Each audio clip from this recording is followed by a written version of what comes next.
For the next 2 hours, what you have is a story and the soft permission to fall asleep. A name taught to behave, and a vow that learns to breathe. Continuity, it can feel like an anesthesia. Lenses baptized as relics.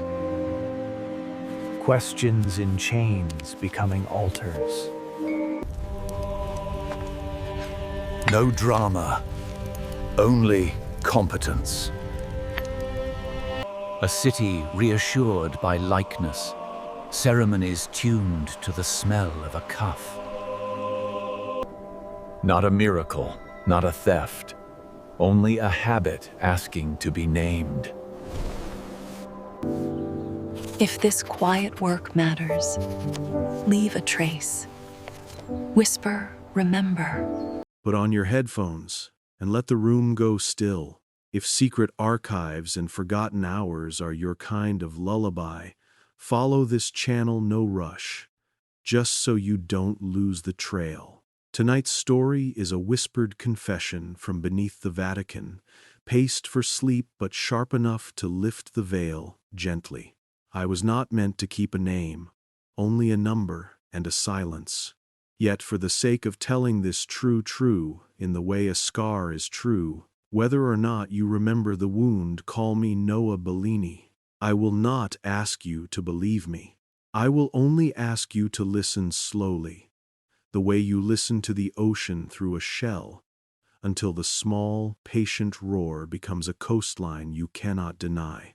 I am going to speak of corridors beneath a city that performs the sun each morning, and of rooms where that sun has never been allowed to enter.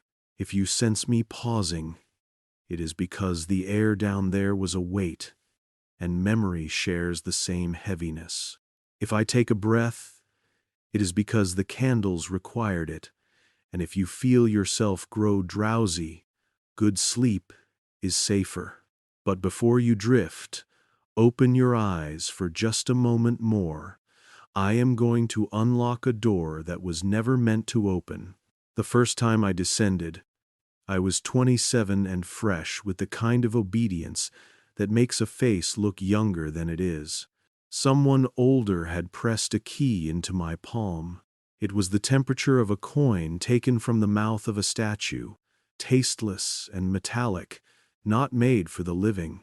I was told there were 3 levels below the Vatican known to archivists and pilgrims, and then there was the level we were never to name. We called it sub-bibliotheca because we are a people who put Latin between ourselves and our fear. It means simply under the library. But I learned that when the church says under it also means beneath, behind, before, and beyond. The staircase coiled like the inside of a shell, with the sound of my steps spiraling ahead of me as if a second, more cautious man were already down there. The bulbs were not electric. That is important. Their light had weight, and the weight accumulated on the stones like dust. At the landing, I found iron in the walls, anchors sunk into the masonry, stamped with constellations. Someone had taken care to punch stars into iron, as if iron could remember the sky. Aquila, Capricornus, Orion. Latin in a circle, the figures not heroic, but skeletal, as if each constellation were the remainder from a fire that had consumed the drawings and left only their ash outlines. Later, I would be told that constellations are a way of forcing order on accidents, dots connected because faces cannot abide chaos. Later still, I would be told that order is a weapon that cuts forward and backward. At 27, I only traced the wings of the eagle with the pad of my finger and felt a small electric silence travel up my arm. A man stood at the corridor's end, the way a period stands at the end of a sentence. Thin, final, enough to halt the breath. He had pale eyes and a manner I would come to know as priestly without charity. He did not want to feed me. He wanted to fast with me. Read, "Never look," he said, and it was not a greeting. I waited to be told a second rule, because the mind loves pairs, but he had none.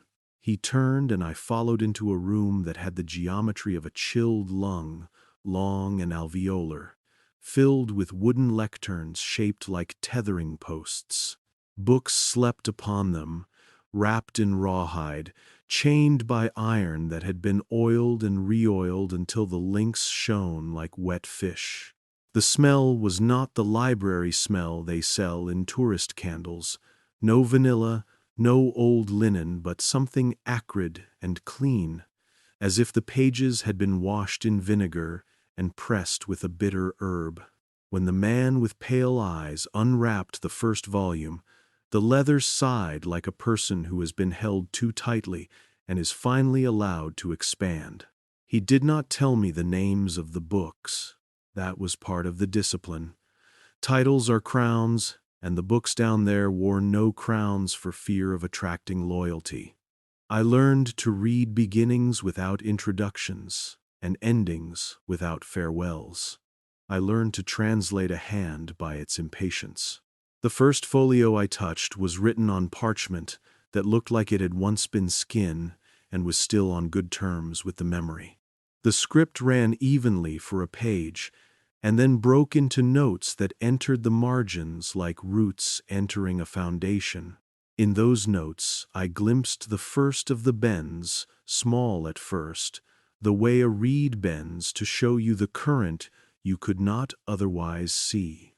A line about a saint canonized under a name that was not a name at all, only a letter.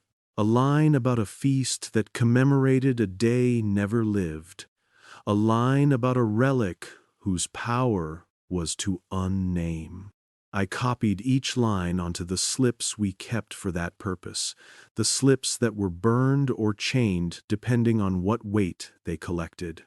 "Read, never look," the pale-eyed man said again, and pointed at the space between the columns of text, at the gutters where no ink lay. He meant, read the lines, but don't search for the book that should have been written between them. He meant, do not give form to the silence, or it will begin to need you. But I have always had the vice of looking directly at what I am told stands beside the point. The gutter widened. The margins deepened. The paragraphs became a fascia around a void, and the void, a patient thing, began to show its outlines against the pressure of my attention. If knowledge is masonry, I was feeling for the mortar. If history is a face, I was learning to see the pores. There were maps. The library was not only books. It was cloth and skin stretched over wooden rollers. It was vellum and wax, and the stubby pencils of dead men living inside folds that had not been opened in 200 years. They taught me to catalog according to the voice that had drawn the line. Cartographer, pilgrim, spy, apologist, poet. For a few weeks I was allowed the easy pleasure of believing that reconciliation was a kind of kindness. Then 2 maps refused to agree. The first was a Venetian chart that pictured a monastery hard against a coastal cliff, its bell tower black with gulls, dated Anno Domini 987. The second was not a map so much as a route, a pilgrim's itinerary crossing the same cliff, with the same tower, the same bell, the same gulls, in 1284. It was not the discrepancy that gnawed at me. History is a messy handwriting, and I had been given an eraser. What gnawed was the sameness. The storm they described was word for word identical. The epitaph for a drowned abbot was copied down to the accidental smudge in the Latin. Everything repeated, 2 centuries apart, as if a life had been lived twice with its breath held. I brought the pair to the pale-eyed man.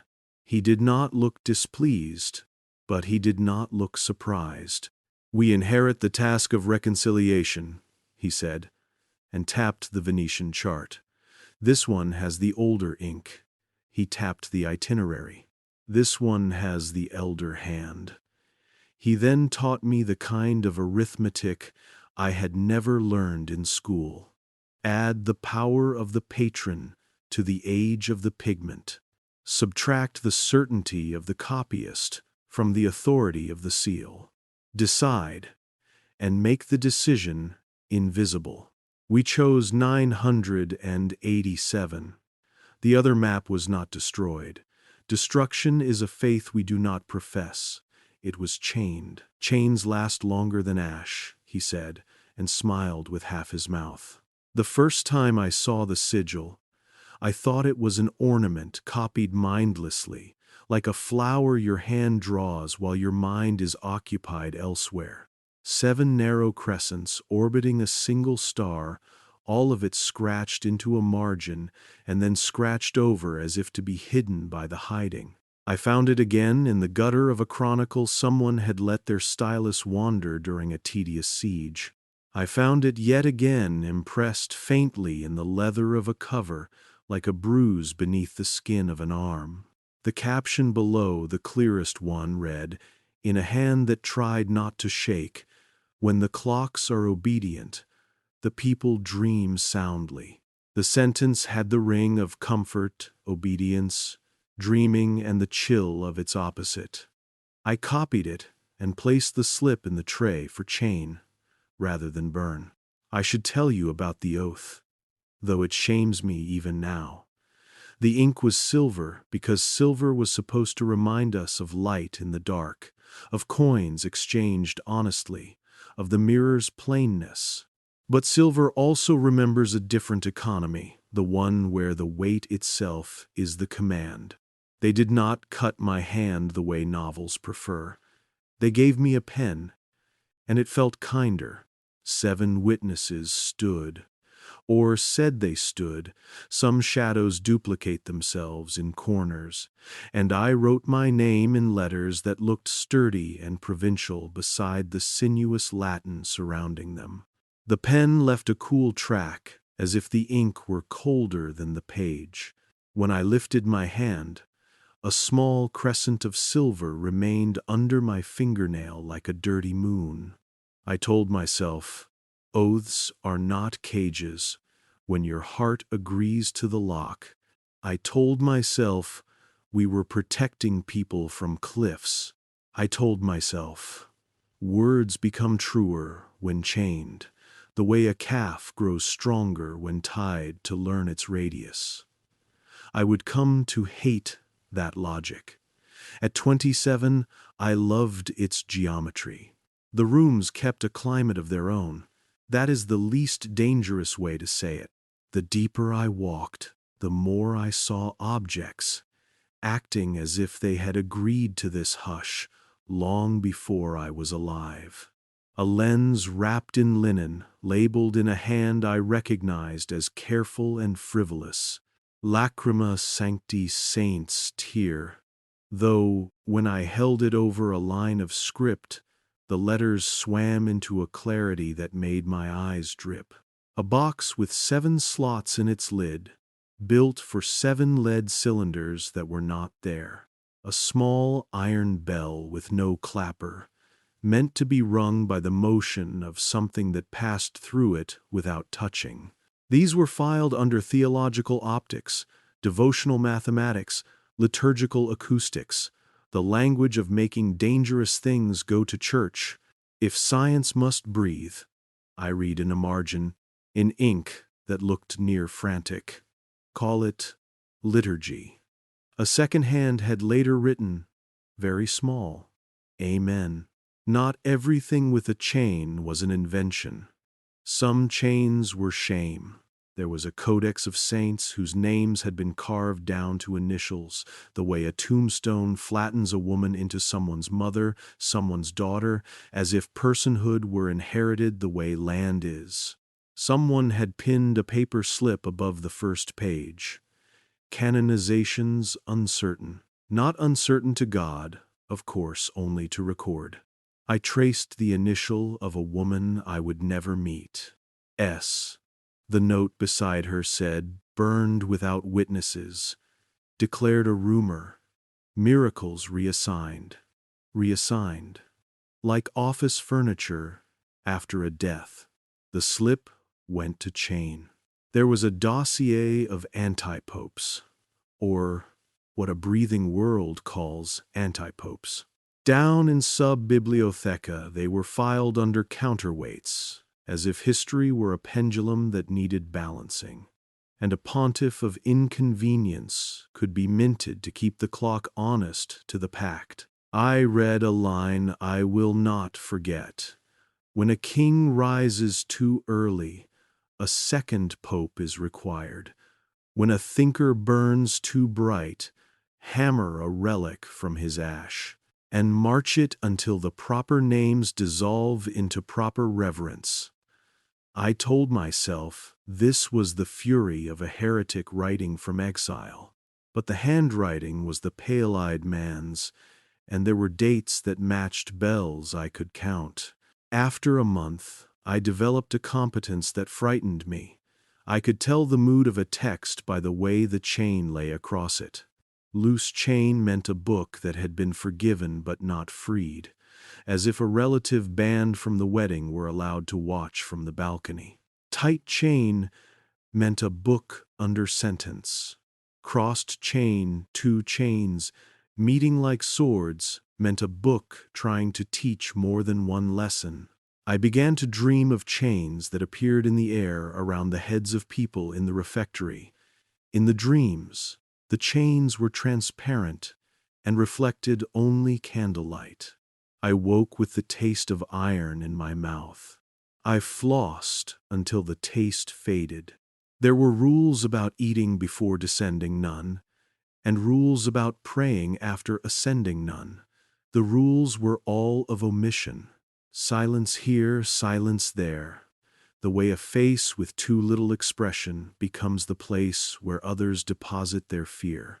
Yet in the evenings, when the city climbed up out of the heat and shook itself like a wet dog, I found relief in the ordinary. A child chasing a ball, a scooter coughing out a polite smoke, the river carrying a conversation you could not quite hear to a different neighborhood. I want you to know that life persisted.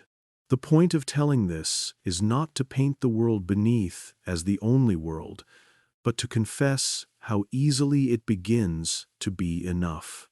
The pale-eyed man began to let me work alone. He would slide a set of keys onto the lectern and tell me which corridor to avoid, with the tone a person uses when they want to be obeyed but also want to be defied. We respect free will in theory and tempt it in practice. One night, perhaps because the candles were behaving as if they had lungs and were sighing a little, I wandered into a corridor I had not been shown. It ended in a door that had never been opened. I say that not because I saw dust intact around the hinges or because the keyhole looked virginal. I say it because the room beyond it knew I was there before I knew I was myself. I felt the particular stillness a body feels when a cat enters the room and you find yourself holding your breath without consent. On the door was a wheel of stars, this time not punched into iron but beaten into silver, thin and bright and almost wet-looking in the candle. There were 13 notches on the wheel. 13 is a number that makes a certain breed of priest loosen his collar and make a joke about superstition. A different breed of priest hears 13 and counts his teeth with his tongue. My hand went to the key, because hands can be unfaithful. I stopped, not because of virtue, but because a sound came from behind me. The dull cough of a shoe that does not want to be a foot anymore. The pale-eyed man stood at my shoulder. He did not take the keys back. He did not touch me.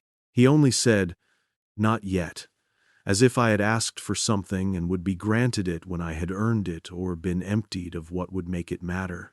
"Read, never look," I said, almost to provoke him. He answered in a voice that was both an agreement and a rebuke. Read, never look. Pray, never ask. Remember, never record. Then he walked away, and I was left with the wheel of stars and a number that made the back of my neck feel like a lit match. I did not open that door then. I tell you this because confession without exactness is theater. I stood in front of it long enough to count the 13 notches again, long enough for the candle to develop a lake around its wick, long enough to imagine a room that smelled like hot coins.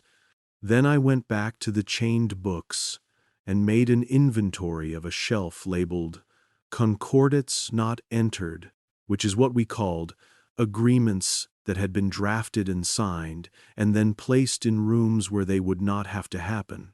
If you think that is nonsense, spend more time among the living. The Concordats Not Entered spoke of hours, not days, of hours that had been debated into non-existence and hours that had been baked like clay and added quietly to the roof of a year so that it would not leak. In the margins of one, a small hand had written a sequence of eclipses, 7 of them, and scratched next to each a word that was neither name nor title: Alhenna, Aldebaran, Regulus, Spica, Antares, Fomalhaut, Deneb. I recognized the words from the iron anchors, felt the tinny tingle up my arm again, and thought of clocks. If you have ever seen a clock being obedient, you know its obedience is not to time but to the hand that set it. I began to notice bells. Bells are the lungs of a city. They exhale what the city does not have words for. Up in daylight, the bells did their bright work. Call to prayer, call to market. The dignified metronome of a funeral, making room in the air for each step.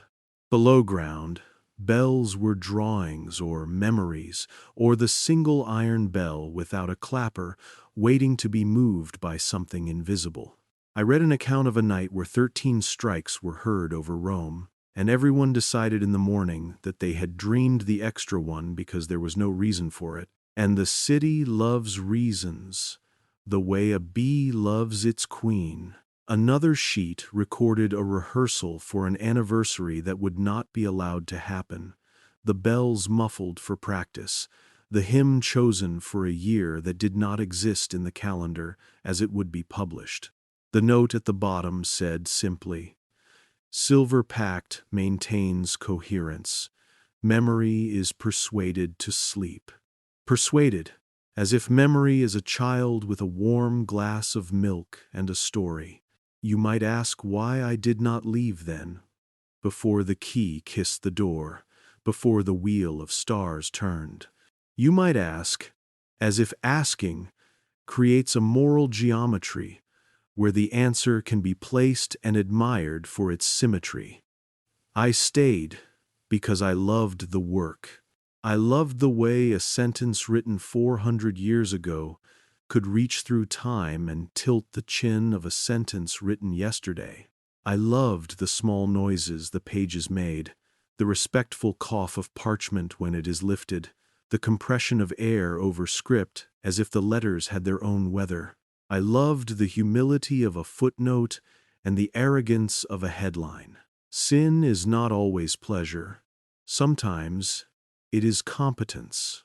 Sometimes it is the idea that you and your hands have found the one mechanism that will keep a city from falling asleep with a candle burning beside a curtain.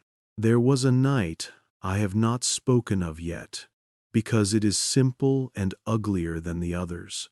I found a list of questions we were not to ask, copied so many times by so many hands that the letters had become tired. It was titled Dubia non petenda, which doubts not to be petitioned. I will give you only 3, because sleep requires mercy. 1. Which gospel is absent, because its absence is necessary to the shape of the cross? 2. Which saint stands canonized so that the crown can hide the missing head. 3. Which century bends because the next requires it? The pale-eyed man had initialed each line with the neat impatience of a person who signs so often the act has lost its heat. I initialed the bottom, not in agreement, but because the page required an index of who had touched it. It is strange how often obedience is disguised as bookkeeping. When I write that the air was heavy, I do not mean merely that it was damp or close. I mean it had density like speech kept too long in the mouth, and if you parted it with your hand, it closed again behind you with a small, polite sound. The light, too, had learned to keep secrets. It showed you the page, but not the floor. It showed you the dust, but not its source. On evenings when I climbed back toward Rome and the air lightened, I felt a betrayal I could not then name. The sky forgets without apology. The stars shine on both sides of the door. The city stirs her skirts and steps across the threshold of night, as if there were no threshold at all. Perhaps that is why those below prefer silver.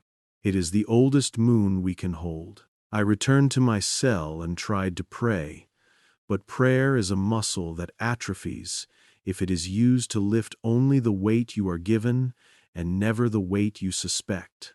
I said the words, and they were good words. I asked for a clean heart, and was given a clear memory. I asked for strength, and was given a silence that did not mind being broken. The next day I went below and took the slip with the sentence about obedient clocks and placed it beneath the wheel of stars as if it needed to learn its place. The next night I dreamed of a staircase with steps made of calendars, each step a month, each month missing a week in the middle, a neat gap you could tuck your foot into as you climbed. And when I reached the landing, the door was made of iron with constellations punched into it, and the constellations were the holes my fingers had made pulling at the lock. I do not know if anyone followed me then. The pale-eyed man allowed me to wander so long as I wandered, the way a priest wanders through channels cut by centuries of rain. Where the water runs is where you are allowed to go. Yet something in the corridors learned my footfall, and something in the books learned the weight of my hand, and something behind the door learned the rhythm of my breath. The day before the door opened, I stood in front of the map pair for the last time and tried to love both worlds equally. I failed. We always fail at that. We choose a world, and then we chain the other and say we have preserved it. We do not preserve it. We put it to sleep. You are waiting for the hinge, for the sound that means the story has stopped and started again. Forgive me for delaying. I wanted you to feel the corridor and the air, and the way a man can be content inside a machinery that does not love him. I wanted you to understand that the sin I am confessing is not curiosity but patience. When the door turned, it did not groan. It inhaled. The wheel of stars slid once, and then back, and then once again as if testing the idea of being moved. And the key, cold as a coin swallowed by a statue and spit back out, fit, it's dark.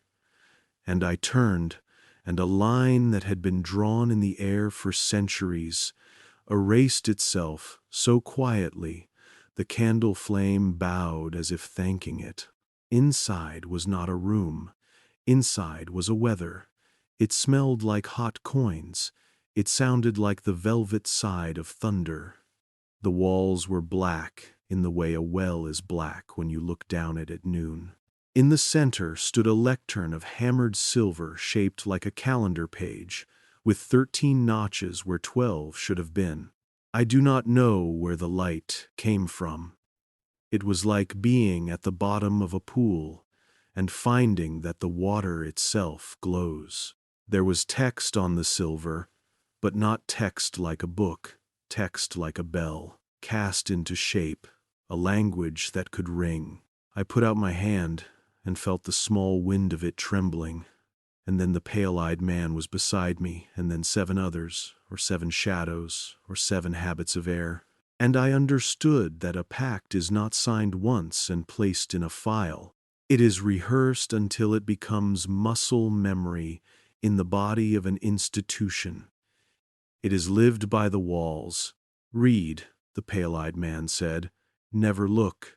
His voice was both a reminder and a test. I read the first line without moving my lips, and the second line moved my lips for me. When the clocks are obedient, the people dream soundly. When the bells are persuaded, the city sleeps through an extra hour.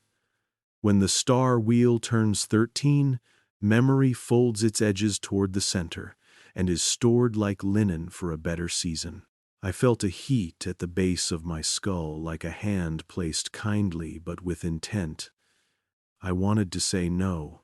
I said yes with my silence. And with that yes, the air in the chapel above us did something no air should do. It braced.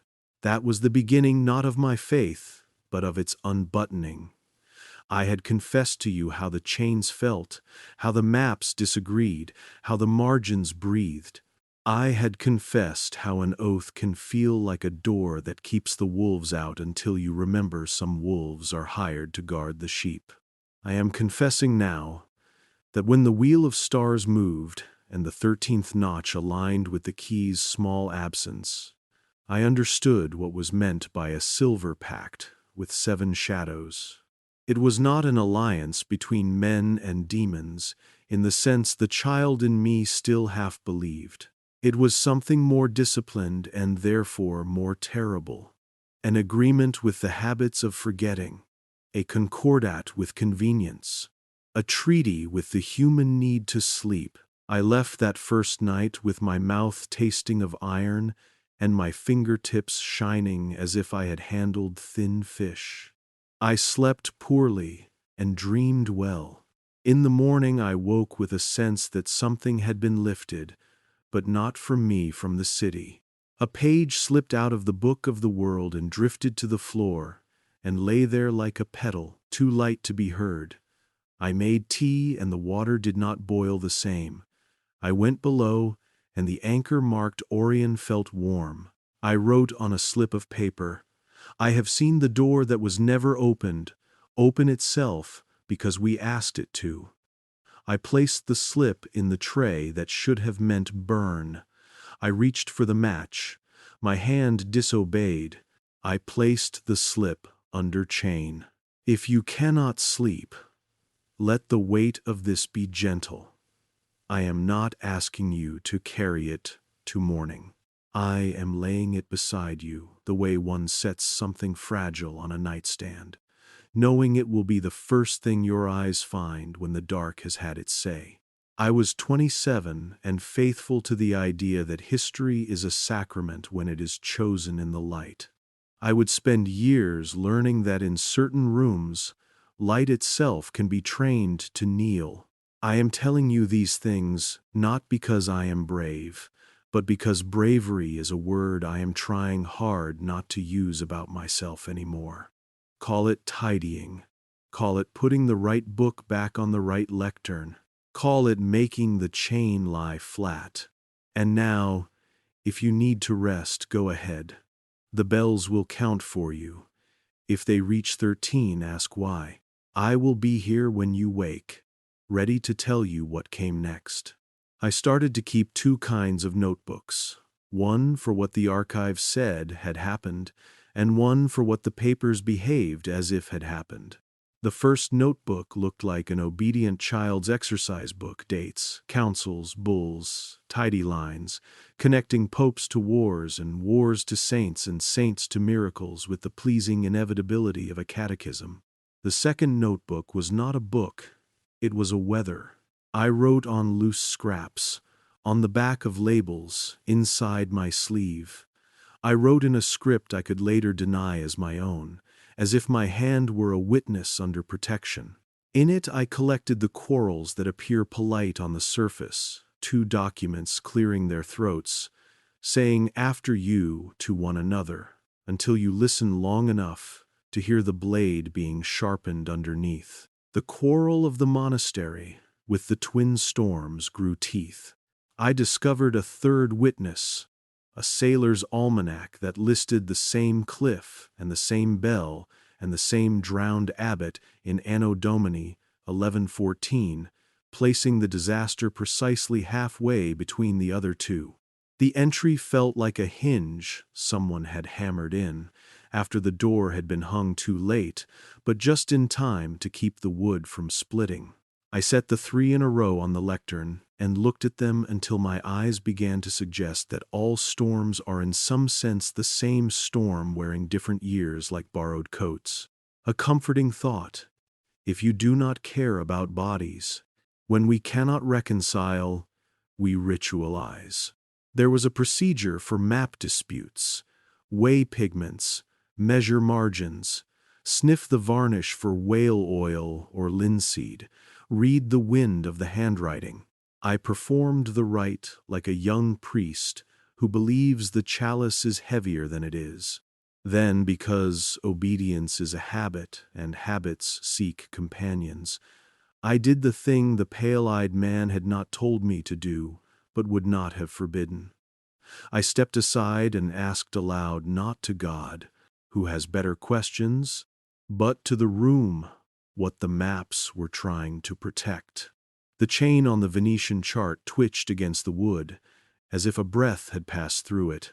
I have learned not to dramatize details like this. I report it the way a thermometer reports a fever. The chain moved and then lay still. The almanac's page lifted a little and fell. Something was being evenly distributed. I began to look for sameness where there should be difference, for difference where there should be sameness. A Pilgrim's Guide to Rome repeated a hymn that had not yet been written. A register of relics reused a pen flourish the scribe had only begun to favor 20 years later. A royal charter vowed obedience to a pope who had not yet been elected. These were not errors like a human stumble. They had the quality of a garment expertly altered, the seam ironed flat, the thread matched to the fabric, the work intending not to be noticed at all. Human error is noisy. This was the kind of quiet that has been trained. On the 3rd week of my hunt, the pale-eyed man gave me a box of keys that did not belong to any of our doors. They were thin and delicate. The kind of keys meant for furniture drawers, traveling desks, the sorts of private architectures where men keep smaller versions of their larger secrets. The tag on the ring read, Sista Itineraria Journey Chests. You catalog, he said, and I understood that cataloging was a way of keeping my hands busy while someone else did work that required fewer witnesses. I took the keys and obeyed their intentions instead of their shapes. They led me past the chained books into a room whose floor had been repaired many times with mismatched stone. The walls were an alphabet of old wood: walnut, oak, cherry, elm. Each panel an organ stop that could play a different tone if pressed in the right place.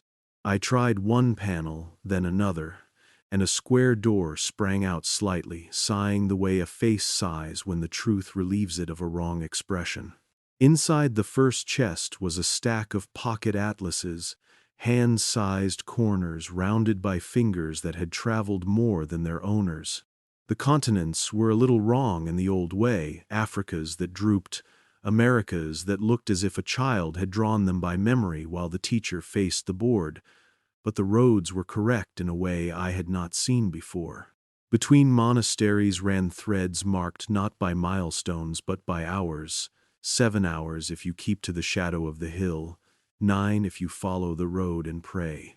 On some pages 2 clocks glowed faintly in the margins in silver leaf. One for the hour as the sky would have it, one for an hour that moved by another agreement. The difference was always small, a thin slice shaved with a careful knife. A slice here, a slice there, taken from hundreds of days and carried somewhere else in the year where candles were short and decisions longer. The second chest was mostly blank, which is to say it frightened me. Blankness is a force in such rooms. It is the bleach that cleans the blood. There were ledger pages with headings but no entries, titled Transitus Passings, followed by date ranges that swelled with a discreet pride. There were calendar wheels embossed in silver with 13 notches and then corrected in ink back to 12, like a smile reduced to politeness after a laugh had escaped. Tucked at the bottom, folded into the geometry of resignation, lay a broadside printed in clean, hungry type on the necessary harmonizing of the hours of Christendom. The argument was mathematical and pious in turns, pausing to bow properly at each altar of rhetoric. In the margins someone had penciled, twice, and then erased, and then pressed harder, phantom time, and beside it, a small, untrained star, the kind children draw when they believe the sky is listening. I did not run with this word as conspiracy theorists do, mouth foaming with certainty. I set it down in my second notebook and looked for it again where it would not want to be seen. Conspiracies are ugly. Grooming is graceful. You can recognize a conspiracy from its noise. Grooming is a hush you only hear once it has stopped. The hours were being groomed. That is the best sentence I can offer you. We had collectively agreed to pass a comb through the mane of time, and the 7 shadows were the hands holding the comb. The third chest held instruments, and I will speak of them carefully because I loved them, and love is a poor witness. There was a device like a sextant, but taught a different sky. Its sight slid, not to fix stars, but to resize them, as if the heavens were a print, and this was the frame. There were needles that came to rest, not along north-south, but along feast-fast, as though the world's magnetism leaned toward hunger and then away. In a velvet pocket, a lens as round as a coin waited with the patience of glaciers. When I held it up to a tiny script with the pretense of mere curiosity, the letters jumped cleanly from the page as if relieved. Their serifs sharpened, the ink rose from the parchment, and suddenly the line spacing admitted a second layer of text beneath, fine and faint, running in the opposite direction, like a whispered correction that refused to erase the word it protested. It said, in Latin, "When the lamb stumbles, shorten the field." In a later line, "When a city refuses sleep, persuade the bells." I put the lens down as if it were an animal whose back I did not know how to stroke. A priest learns quickly to fear elegance. The devil loves a sleek design. I wrapped the lens in its velvet and did not record it in the catalog we would show. I wrote it in the catalog. I would keep under the mattress of my cell for a little while, and then move to a place no one looked because it was honest. The chapel for the condemned saints whose names had become initials. The space under the third pew had gathered dust in a way that promised it would keep more. I slid my loose pages there like a child hiding candy. That is a sentence I wish were less true. 2 afternoons later, the pale-eyed man surprised me by praise. "You walked the problem until it walked back," he said, and in his mouth praise had the same temperature as rebuke. He set a new set of pages beside me on the lectern, a court record from a trial without defendants. The witnesses spoke in a conjurer's calm. "On the 13th bell the city will applaud painlessly," said one. "On the 13th bell the names will be heavy as fruit and drop from the branches themselves," said another. The scribe had written in the margin, "Metaphor aloud, record plainly." The verdict read, "Not guilty by reason of liturgy." I do not know whether I laughed, but the chain rattled with a dry, affectionate sound, as if amused that chains could serve as nerves for a building. I began to examine icons, not the gilded faces that look at you like winter, but the back of them, maker's marks, shipping labels, the prayers that carvers whisper as they let wood choose the face. On one I found the star wheel scratched into the gesso, beneath the gold a graffiti made before the holy paint, and so technically inside the saint. Another had the crescents, incised along the edge, where no watching eye would ever see, crescents just shy of 7, one shortened as if embarrassed. The wood betrayed a habit, devotions learning to lean a few degrees toward the 13th notch. I thought of the instruments in the velvet, and felt both motherly and murderous toward them. This is a normal response, I am told, when you realize you are the last honest witness to an arrangement that has decided not to need witnesses anymore. Night work began to leak into day. I would catch myself counting the hours against 2 clocks, as the Atlas had taught me, the one agreed upon by sky and city, and the one agreed upon by the 7. I noticed that certain disputes settled faster when the second clock prevailed. A bishop's death moved a comma that kept a council from happening where it would have been inconvenient. A philosopher's book fell into the wrong hands at the right speed and emerged with a pious title. A midwife's testimony about a star in the east was filed under poetic weather instead of astronomy. The differences were small, and that is the point. The world does not require a new calendar to be edited. All it needs is a pocketful of minutes redistributed by a careful housekeeper and an institution willing to be the house. One evening, I climbed the outer steps to breathe a sky that had not been taught to kneel. Rome was lifting plates and spilling glasses and talking to itself with that public intimacy cities use to remind everyone they are not alone. I stood beneath a bell tower and counted along with the hour. When the last strike faded, I could have sworn there was the ghost of another, not an echo, an after possibility, a 13th almost. The tower exhaled and was quiet, as if shy about a slip of pride. I walked back to my cell-tasting iron that I had not put in my mouth. When I next visited the room with the weathered floor, the chests had been rearranged slightly, like furniture in a house where the sick are sleeping and someone is trying to make the room kinder without waking them. In the corner stood a cabinet with drawers so thin they were almost not drawers at all, more like chapters that had been allowed to remain paper rather than become wood. The label read, "Indices of Removal." What had been removed?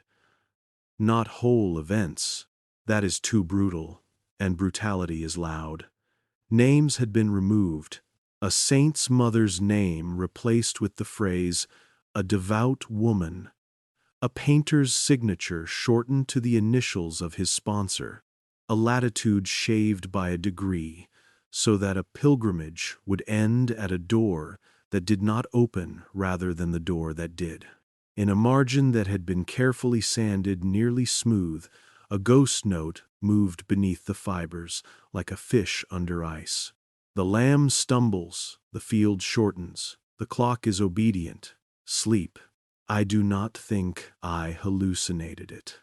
Hallucinations want your attention too much. This wanted only to continue. On the day the weather changed, weather meaning the mood of the building, not the sky, I found a package addressed to no one. The paper was thick in the way of things that are meant to accept wax without complaint. Inside lay a calendar page of hammered silver, smaller than the one behind the door, just large enough to be cradled in 2 hands, the way one might cradle an infant's head. 13 notches, each touched by a thumb, over a time I could not count. Each notch a smooth refusal.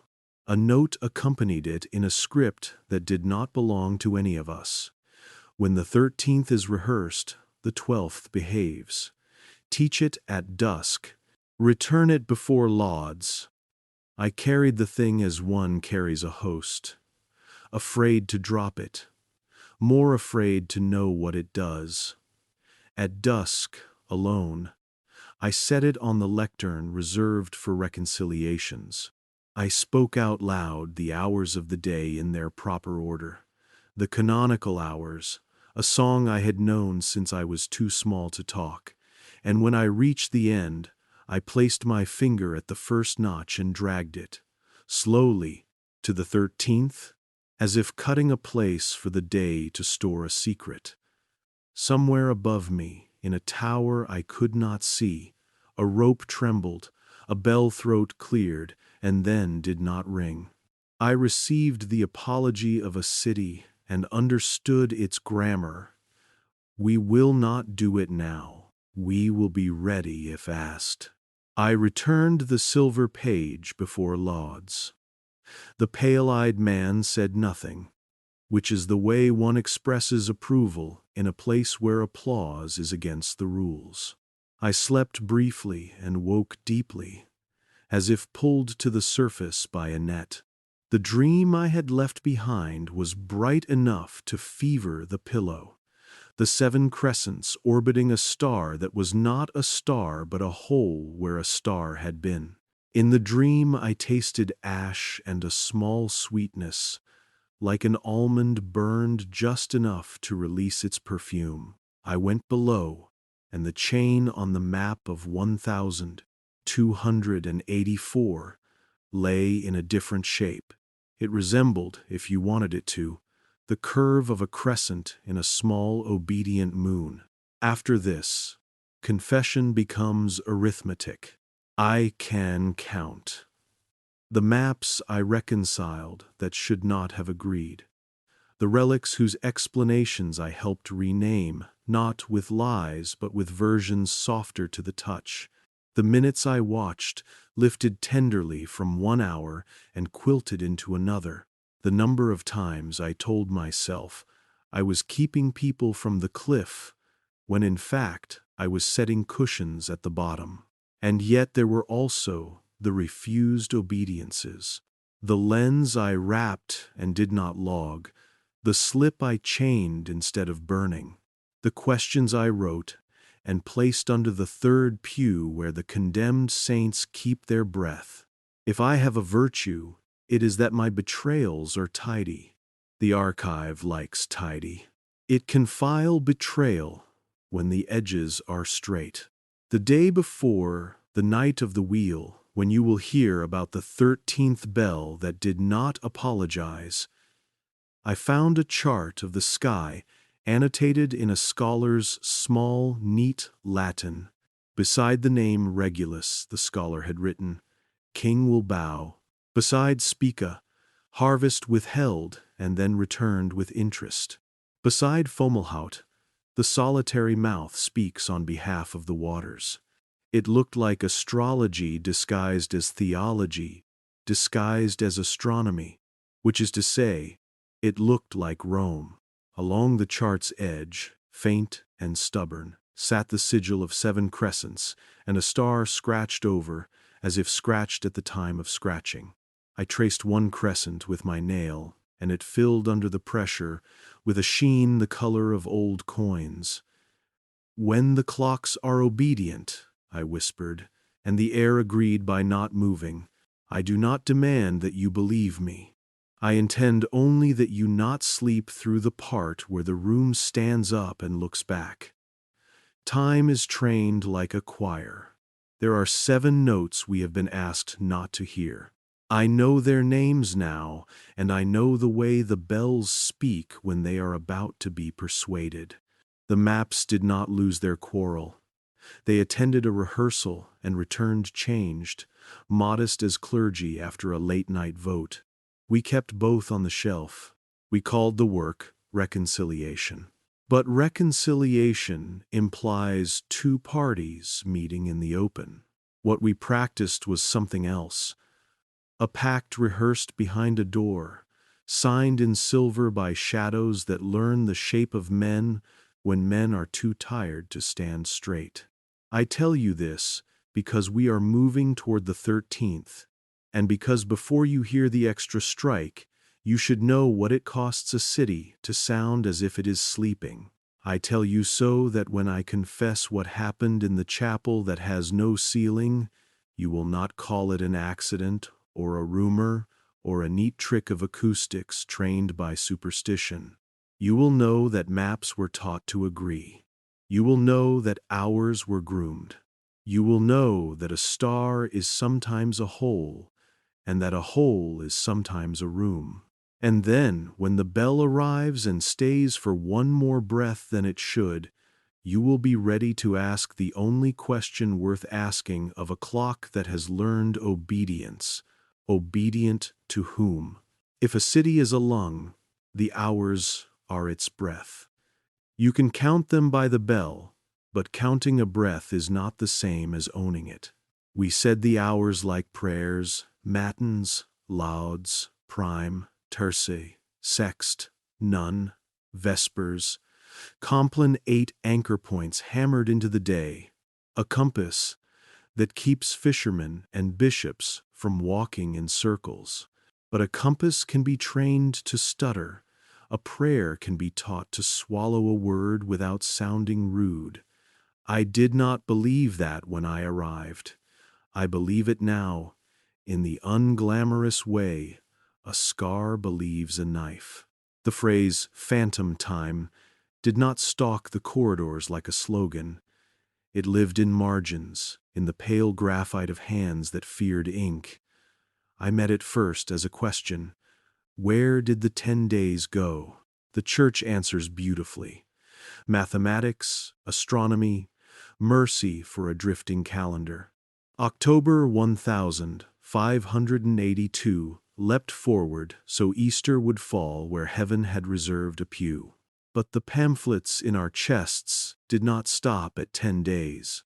They stepped over them lightly and walked into hallways where whole rooms of hours leaned, unlabeled, like spare chairs. In a folder marked Concordat of Hours, the one the pale-eyed man pretended not to watch me open, I found minutes converted to currency. Credits and debits were inscribed in neat columns. 2 minutes, borrowed from sext, to ease the procession. 4 minutes lifted from none to lighten the vote. 1 minute shaved nightly from Compline throughout Lent to muffle complaints of the sick. At the bottom of the page, a maxim.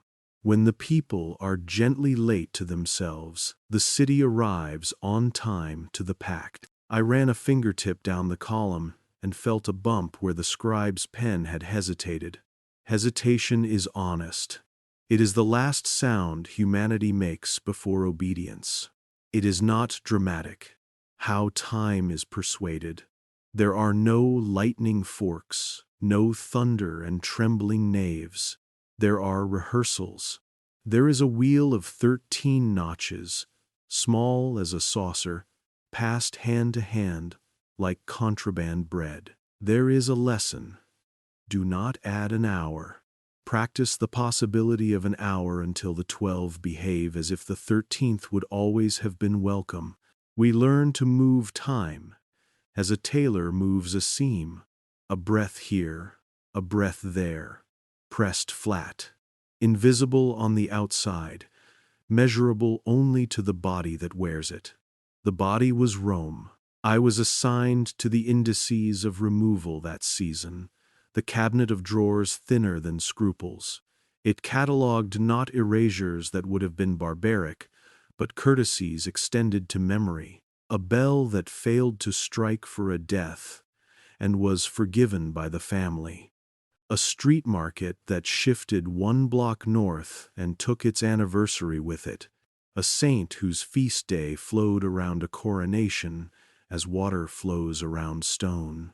Each entry had a notation in silver, a small crescent, if the hour bent without breaking, a full crescent, if it agreed to be lifted and set down elsewhere, the faintest star, if someone had noticed and been convinced not to mind.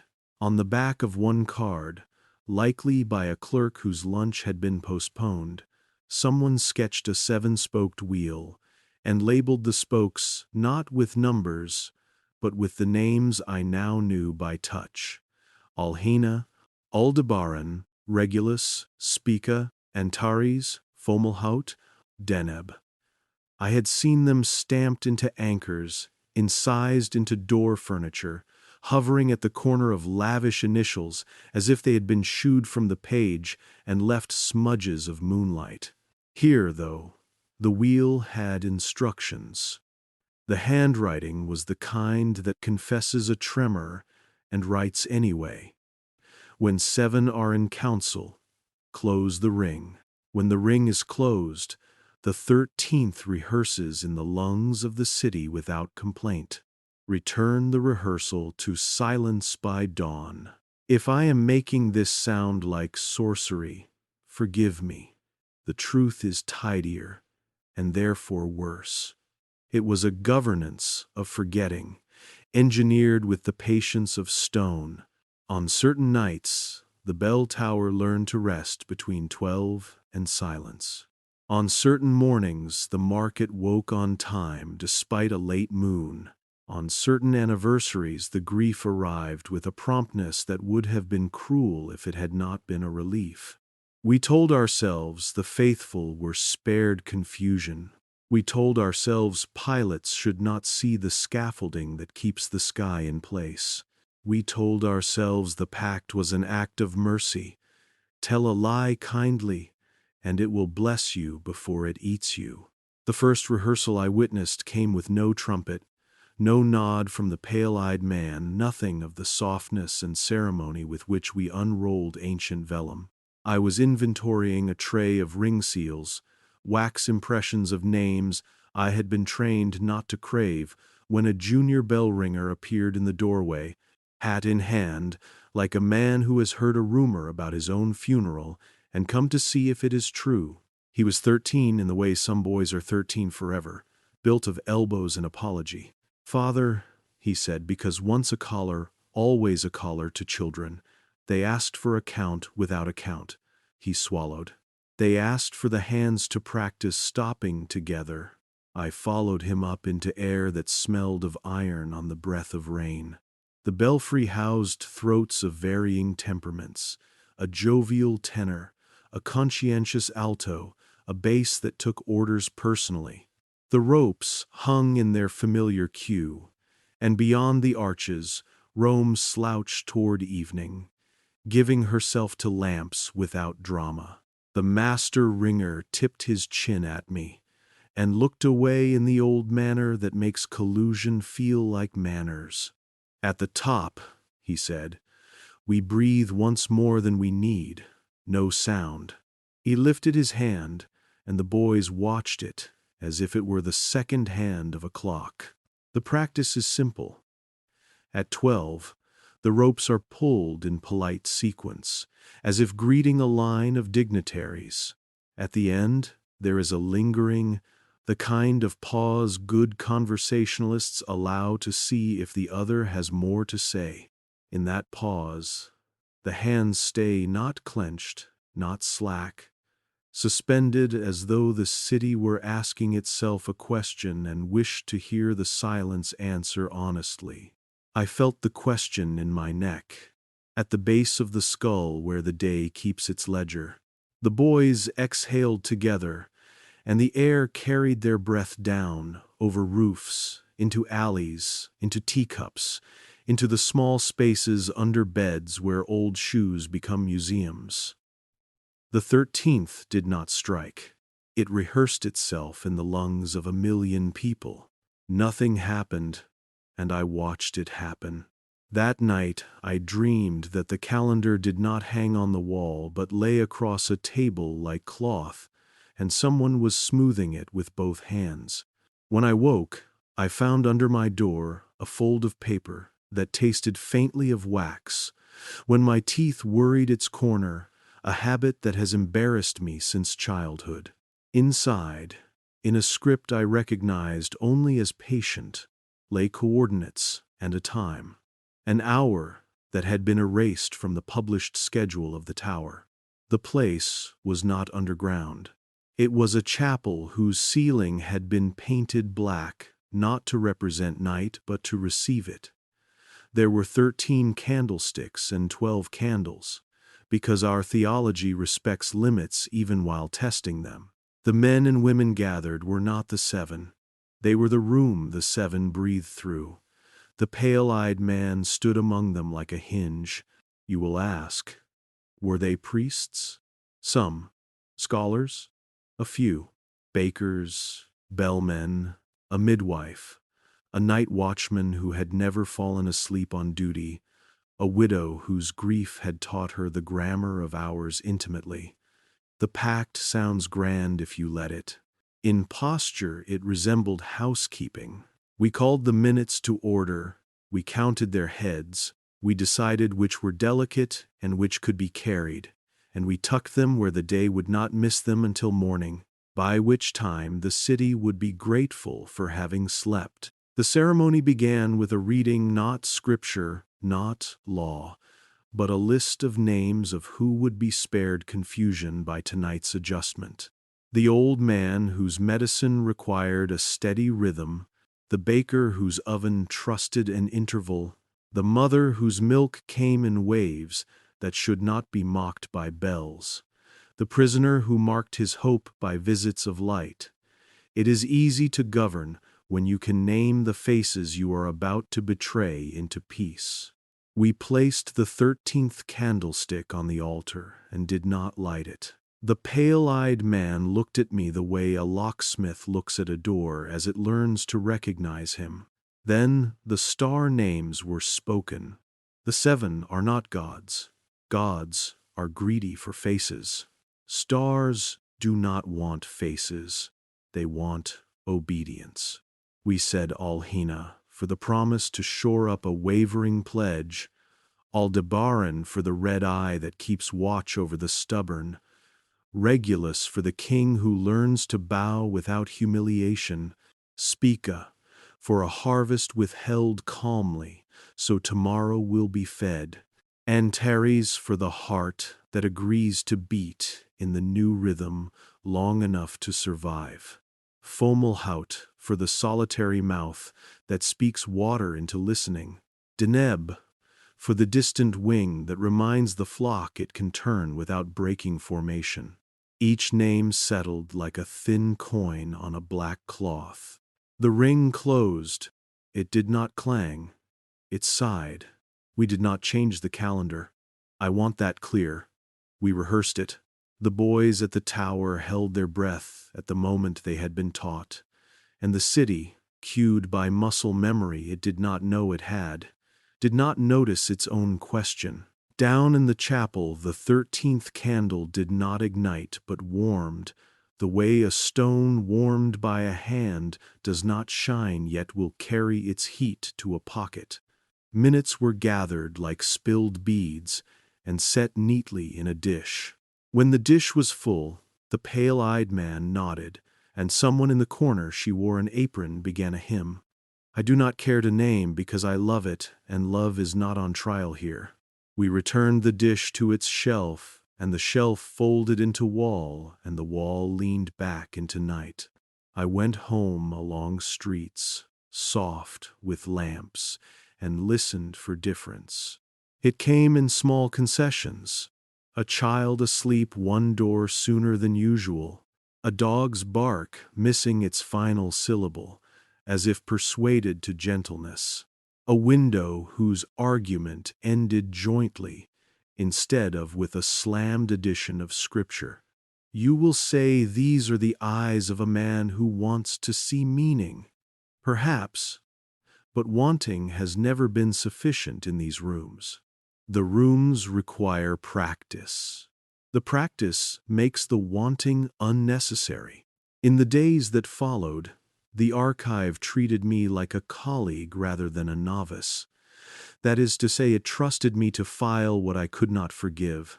The concordat of hours grew heavier with my hands on it. I read the section on eclipses, the 7 that the official histories list, and the 7 that happened at hours below. Alignments the bells recognized, so the city would never have to. It is not cheating to sail by a star if you have moved the shoreline slightly first. It is called seamanship. The pact thought of itself as seamanship. The map is the sea. The ship arrives where it ought to, and the passengers swear the ocean consents. One afternoon, while I was gently flattening a curled sheet, a timetable for processions that took care to thread itself between harvest and storm, I heard a conversation that made my skin arrange itself differently around me. 2 men, not unkind, discussing the placement of a funeral. The first: if we lift a quarter of an hour from matins for the next 3 nights, the widow's lament will strike the nave when the tympanum can bear it. The men working on the west transept will not have to pause. The second: and the children? The first: their naps will not notice the rearrangement. It will feel like a long blink. I had thought myself hardened to the ethics of such sentences. I was not. We were moving sorrow to make room for masonry. We were adjusting naps. I did what a man does when his conscience is not yet a weapon. I asked the pale-eyed man for a rule. Hoping to hate it, he said, "Sin as lightly as you can, record as clearly as you must, and never remove what you cannot return." It was an answer designed to win me by humility. It nearly did. I wrote it in my second notebook and underlined return. A week later, I watched a quarter hour that had been lifted fail to find its way home. It was small enough to be mistaken for fatigue. The widow did not sleep well for a month. I kept her name in my pocket until the paper wore a hole in the cloth. If I am making you uneasy, good. Unease is the honest symptom of a clock learning that it can be told to kneel. The next part is the part I could keep to myself and build a quieter life on top of, like houses raised over forgotten fountains. I will not. We did not only borrow, we created. There is a difference between moving coins and minting them. The first time, it happened by accident. A boy with an elbow for a voice miscounted and held the rope a breath longer. The city inhaled, nothing rang, but something stayed. In the chapel, the 13th candle brightened around the wick without flame. The dish of minutes trembled and settled, and where there had been no space for more, there was now space. The pale-eyed man did not scold the boy. He placed a hand on his head, as a father does when a child invents a trick by not quite failing. That is not ours to do. I said afterwards in a tone I hoped would make me righteous. Then do not do it, he said mildly. Observe that it can be done. We observed. We practiced, not practicing. The difference between subtraction and invention is subtle in the dark. We did not repeat the accident. We did not forbid it. We labeled it as we label volatile things. Mirabile do not carry near heat. Rome slept well that week and woke heavy, like a body after a day at the sea. I walked her bridges and listened to her river for a complaint. Water is the city's memory. It remembers the shape of its bed and the names of the stones. The river did not curse us. It also did not bless. I began to find phantom time in stranger places. A painter's ledger with a day unbilled. A convent's chore chart with a blank shift assigned to Providence. A bakery's log noting that the dough rose, although the window swore the night was shorter. There were also refusals. A blacksmith's apprentice could not be made to swing more times than his arm possessed. A blind woman counted the steps to her stool and frowned into the wrong air. Not everything can be groomed. Bodies push back where clocks consent. We learned the limits learned us. It is important you understand. I was not a prisoner then. My obedience had not yet turned to stone. I could have left. But the pact had opened in me the same small cabinet it opens in cities, a place where you can store an extra quiet for later use. I liked the feeling. It is addictive to believe you can tuck calamity under the day's hem. It keeps the hem clean. It also trains you to step high forever. The phrasing of the star names took on a tone like weather reports. Regulus ready to bow. Fomalhaut favorable to crossings. Spica will withhold and return before the vigil. We did not chant them. We placed them in sentences, as one places pins in a dress while the wearer turns politely. The seven shadows, the invisible habit of decision we had inherited and would pass on, taught the rooms to feel full without bodies. You could sense them in a doorway as you might sense a draft. The draft did not make you cold. It made the candle agree to lower itself. The night the ring closed with intent, not rehearsal, I felt the city flex. Do not imagine cracking. Imagine a book whose page has been dog-eared and then smoothed, the paper never quite forgetting the crease. Bells counted 12, hands held. The 13th did not come. But, in the respiratory pause that follows, a second pause nested itself, a matryoshka of silence. In that nested pause, a year slid slightly, the way a loose ring will turn on a finger during speech. Nothing was lost that would be missed tomorrow. Something aligned that would be required next month. The ledger of the concordat of hours glowed at the edges where the scribe had pressed too hard and embarrassed the paper. The pale-eyed man bowed his head as a surgeon bows after a successful graft. I stared at the 13th candle and saw, not fire, but the idea of fire putting on its coat. Afterwards, Rome applauded the way an audience applauds a magician it likes. Politely, willing not to know. A bakery opened on time. A surgeon caught a rhythm that spared a vein.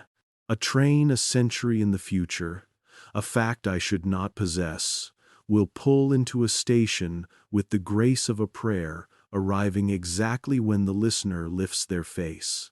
We called this providence when we were feeling pious, logistics when we were tired, and governance when we were honest. I washed my hands and could not remove the smell of iron. I chewed mint and tasted coins. I went down to the indices of removal and added a card. 1/4 hour created by error, returned by consent. Memory persuaded to sleep. I initialed it with letters smaller than I like to use.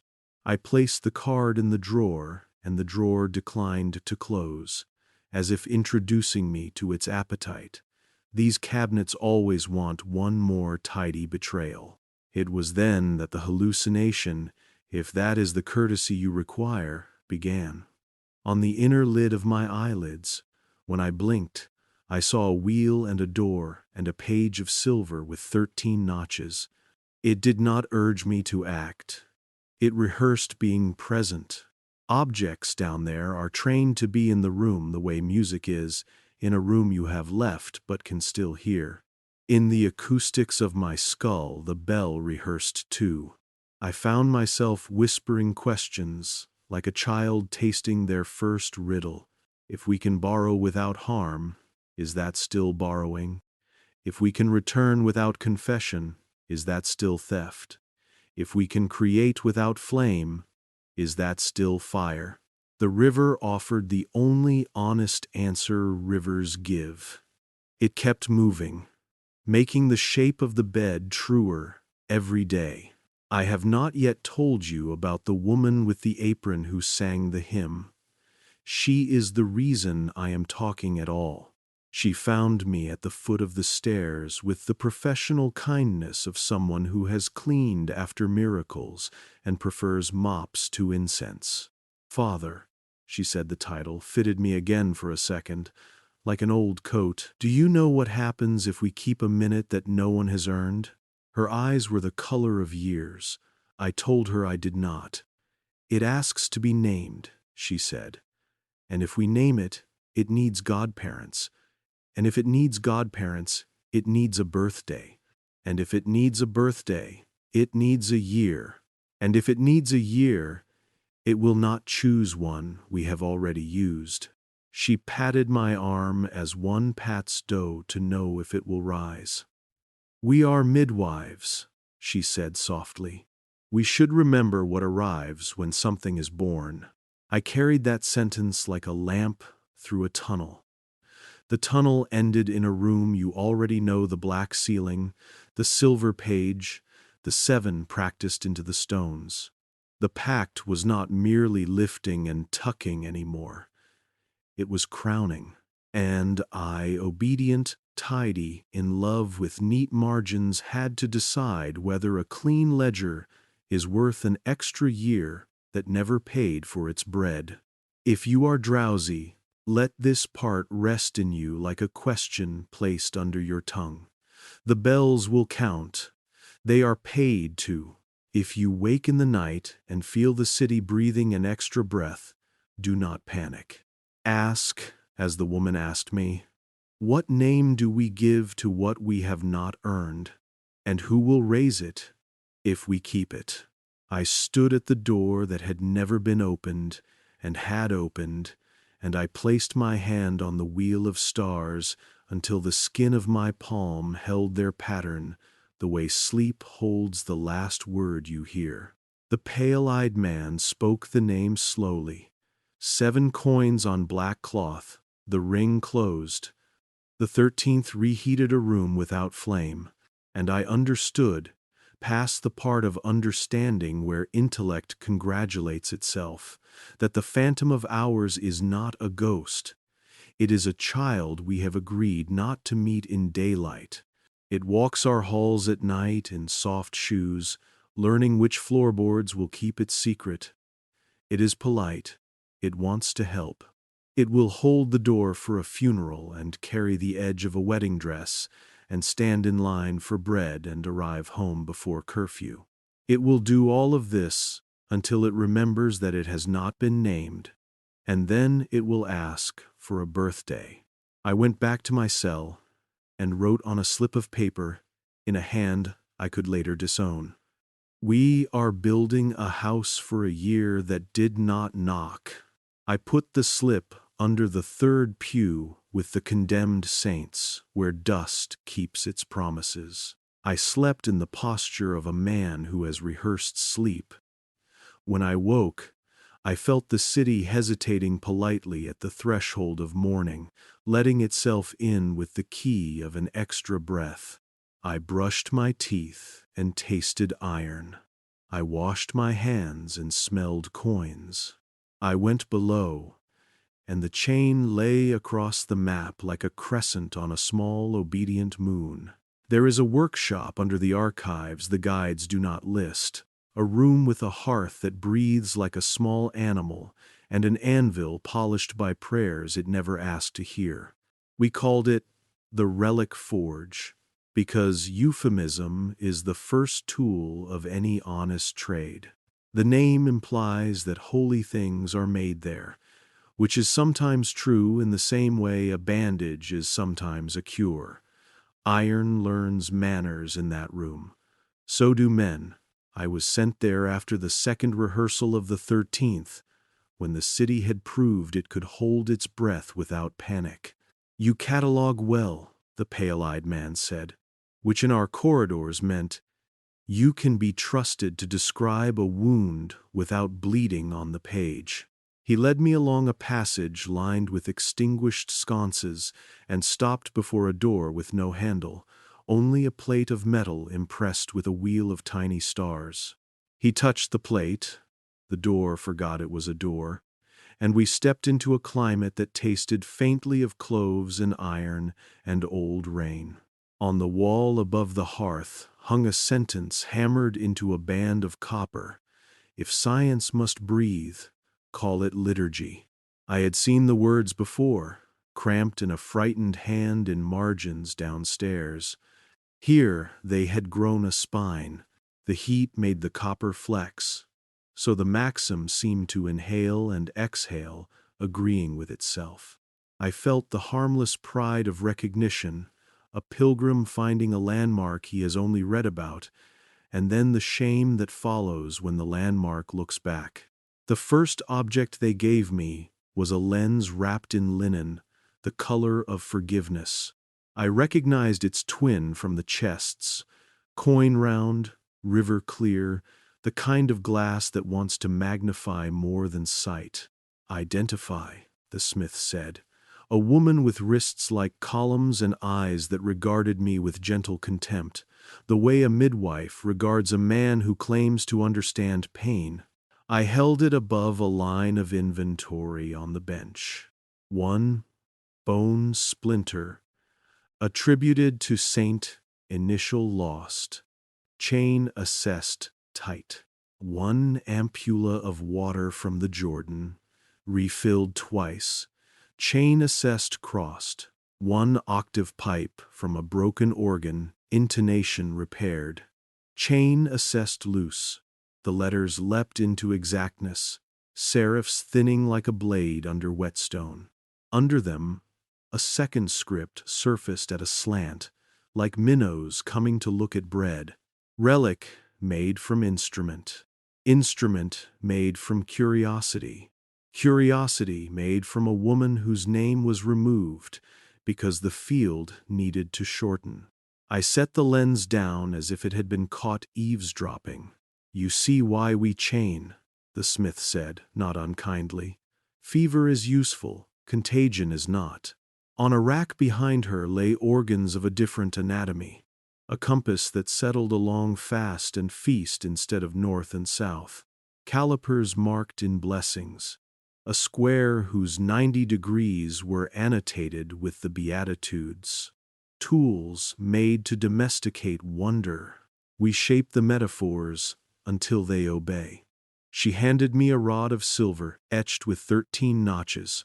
I ran a thumbnail along them and felt the quieting impulse it carried, like a hand laid on the shoulder of a room. "We don't add," she said. "We rehearse. The city does the adding if it wishes." I didn't ask who the city was in her sentence.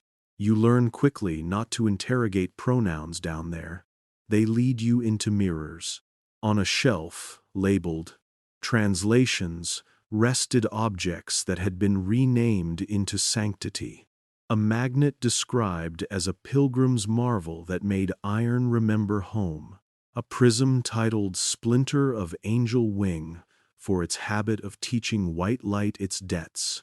An hourglass whose lower bulb had been fused shut, so time could be seen but not move, called Testimony of Patience, and marched annually past sleeping doorways.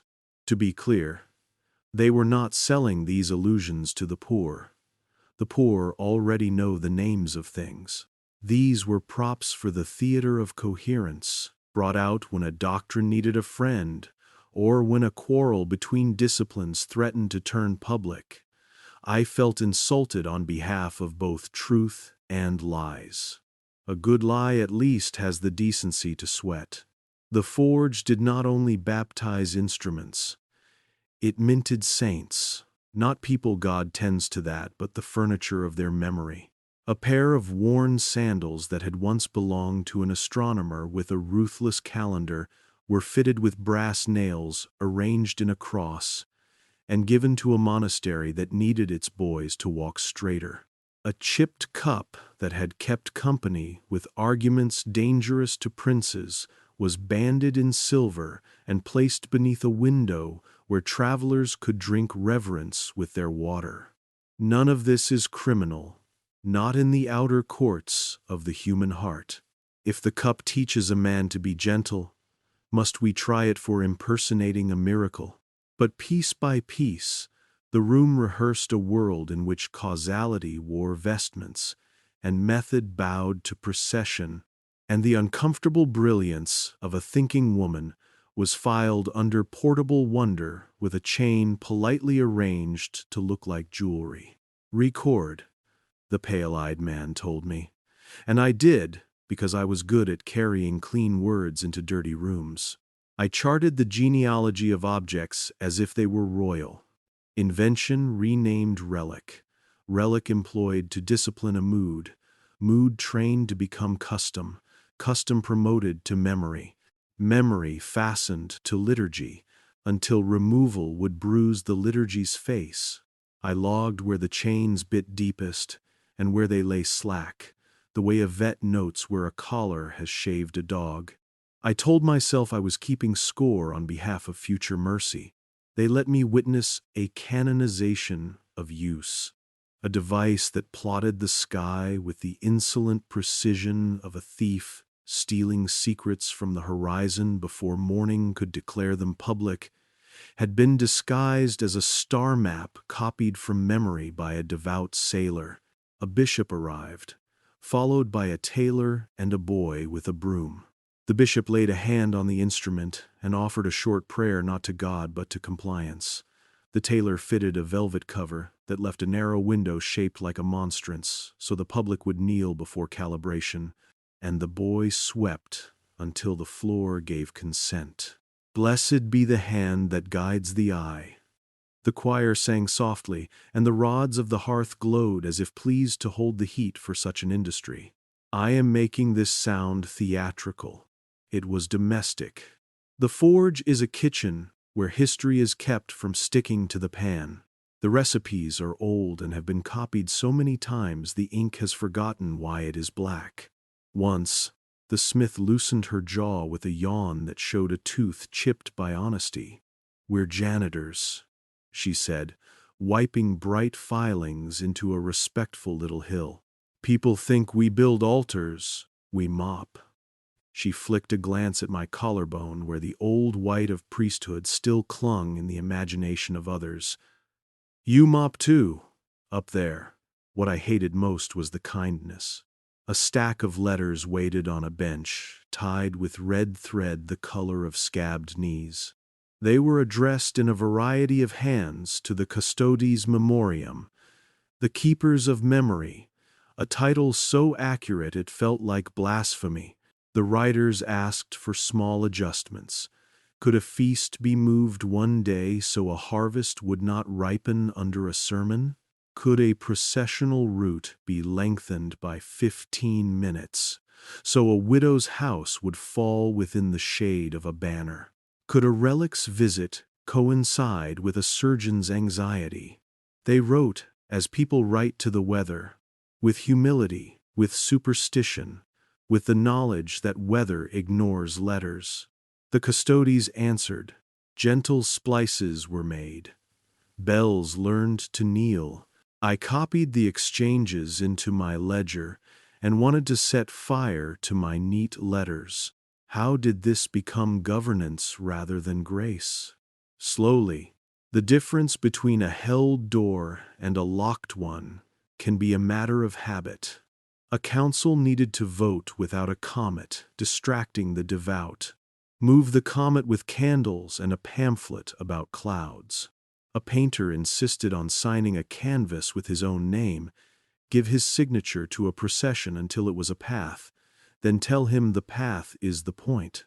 A woman discovered that a certain herb and a certain prayer erased a fever in a child too quickly for taste. Call the herb a relic and the prayer a miracle, and watch as the recipe disappears under incense. If you keep a ledger long enough, theft will dress itself as housekeeping. I inked housekeeping dutifully and underlined it until the underline looked like a scar. There was, too, the matter of counterweights the anti-popes I had learned to file as if they were ballast in a hull. In the forge, their names were stamped on small lead discs that looked like game pieces. A disc placed on one end of a scale, and a king across the room calmed his ambition without knowing why. A disc nested in the base of a pulpit, and the sermon lost its appetite for thunder. We did not curse men. We moderated them. That is the sentence that taught me to be afraid of moderation when it becomes a reflex. The discs were locked in a drawer whose key I never saw. I drew them anyway. 13 small circles in the margin of my second notebook, and under them wrote, "If a throne wobbles, add a ghost until it stands." The day the forge asked me to write a different kind of record, I understood how far I had come from the door that should not have opened. A satchel arrived by a courier whose shoes were honest enough to squeak. Inside lay a codex page, edges red like a mouth that will not be told it is not beautiful, containing a gospel with a woman's voice in it. I will not say her name because names are doors, and this story already contains too many. The text was lucid, severe, luminous. A riverbed once the water has been persuaded to reveal the stones. On the flyleaf, a hand had written, "Danger to coherence." On a separate slip, in the pale-eyed man's measured script, read, "Never copy. Translate into procession." Translate into procession. I think that was the moment the word forge changed weight for me and began to mean its opposite, not making true, but making pass. We put the codex on a stand. We read it with the lens, letting the second script rise and correct our breathing. We closed it and walked to the rack of banners. We chose colors that would make the argument less sharp to the eye. We assigned bearers whose feet were known to walk sincerely. Then we composed a route for the city to follow in sleep, past the house of a child who would need a memory of mercy in 20 years, under a window where a man was making a decision that required one more minute of weather, across the threshold of a church whose priest was too fond of arithmetic. The procession would carry the shape of the text without the text, the way a melody carries the idea of water without wetting your hands. We marched it at dusk, the hour that refuses to swear allegiance to the day or the night. Rome accepted the correction the way a body accepts a posture, first with stiffness, then with relief, then with amnesia. We returned the codex to its satchel, the satchel to the courier to his shoes. I washed my hands until my skin scolded me and still smelled metal. I argued, finally. I argued poorly, which is how a man argues when his throat is full of dust from rooms he has loved. If we can teach a city to forget a page, I said to the pale-eyed man, we can teach it to forget a person, a century, The word I failed to pick up from the floor was self. He regarded me with the weariness of someone who has attended many rehearsals of the same objection. "We are keeping people from cliffs," he said. "A city that believes too quickly in a woman who knows where water hides will burn her. A king who sees his face in the glass of a lens will cut the throat of a lens maker. A calendar that refuses to kneel will trip a procession, and the children will be crushed. Mercy is a geometry. We draw lines. And if the geometry grows until it fills the room?" I asked. "If the lines are all that remain?" He looked past me to the silver-notched rod on the bench and said, almost kindly, "Then we will shorten the field." The phrase ran through me like a thread through the eye of a needle. Shorten the field. It is elegant, which is what makes it fatal. You can say it while smiling, and the patient will thank you for the operation even as the limb is removed.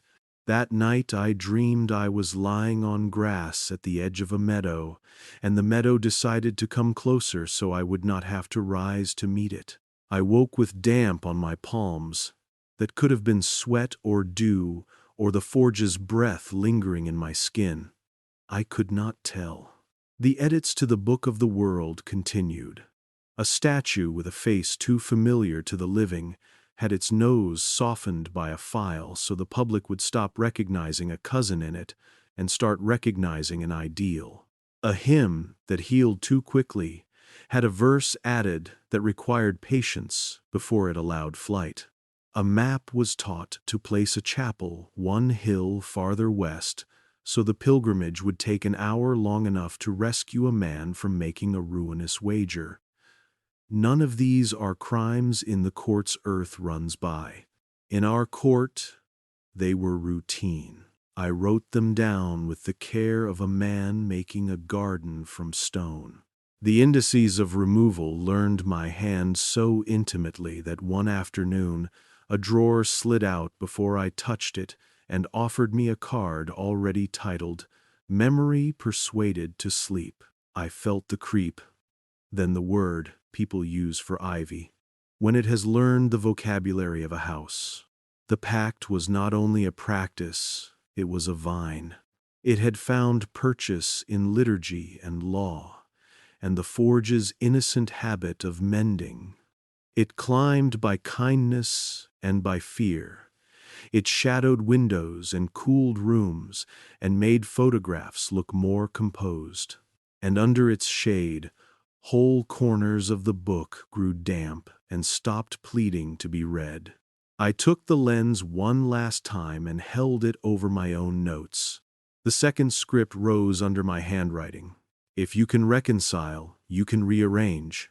If you can rearrange, you can replace. If you can replace, you can erase. If you can erase, you can invent. If you can invent, you must decide whether to confess you have become a god of small weather. I put the lens away, as if it had confessed something indecent. The smith, kinder than she had any reason to be, touched my sleeve with a thumb that smelled of iron. "Remember what arrives when something is born," she said, echoing the woman with the apron, though I had never told her about the apron. "If you keep a minute no one has earned, it will need a birthday. If you keep a relic no one has died for, it will need a martyr later. The field shortens, Father. Someone will run out of room." We took delivery that week of a bell clapper cast from melted chains.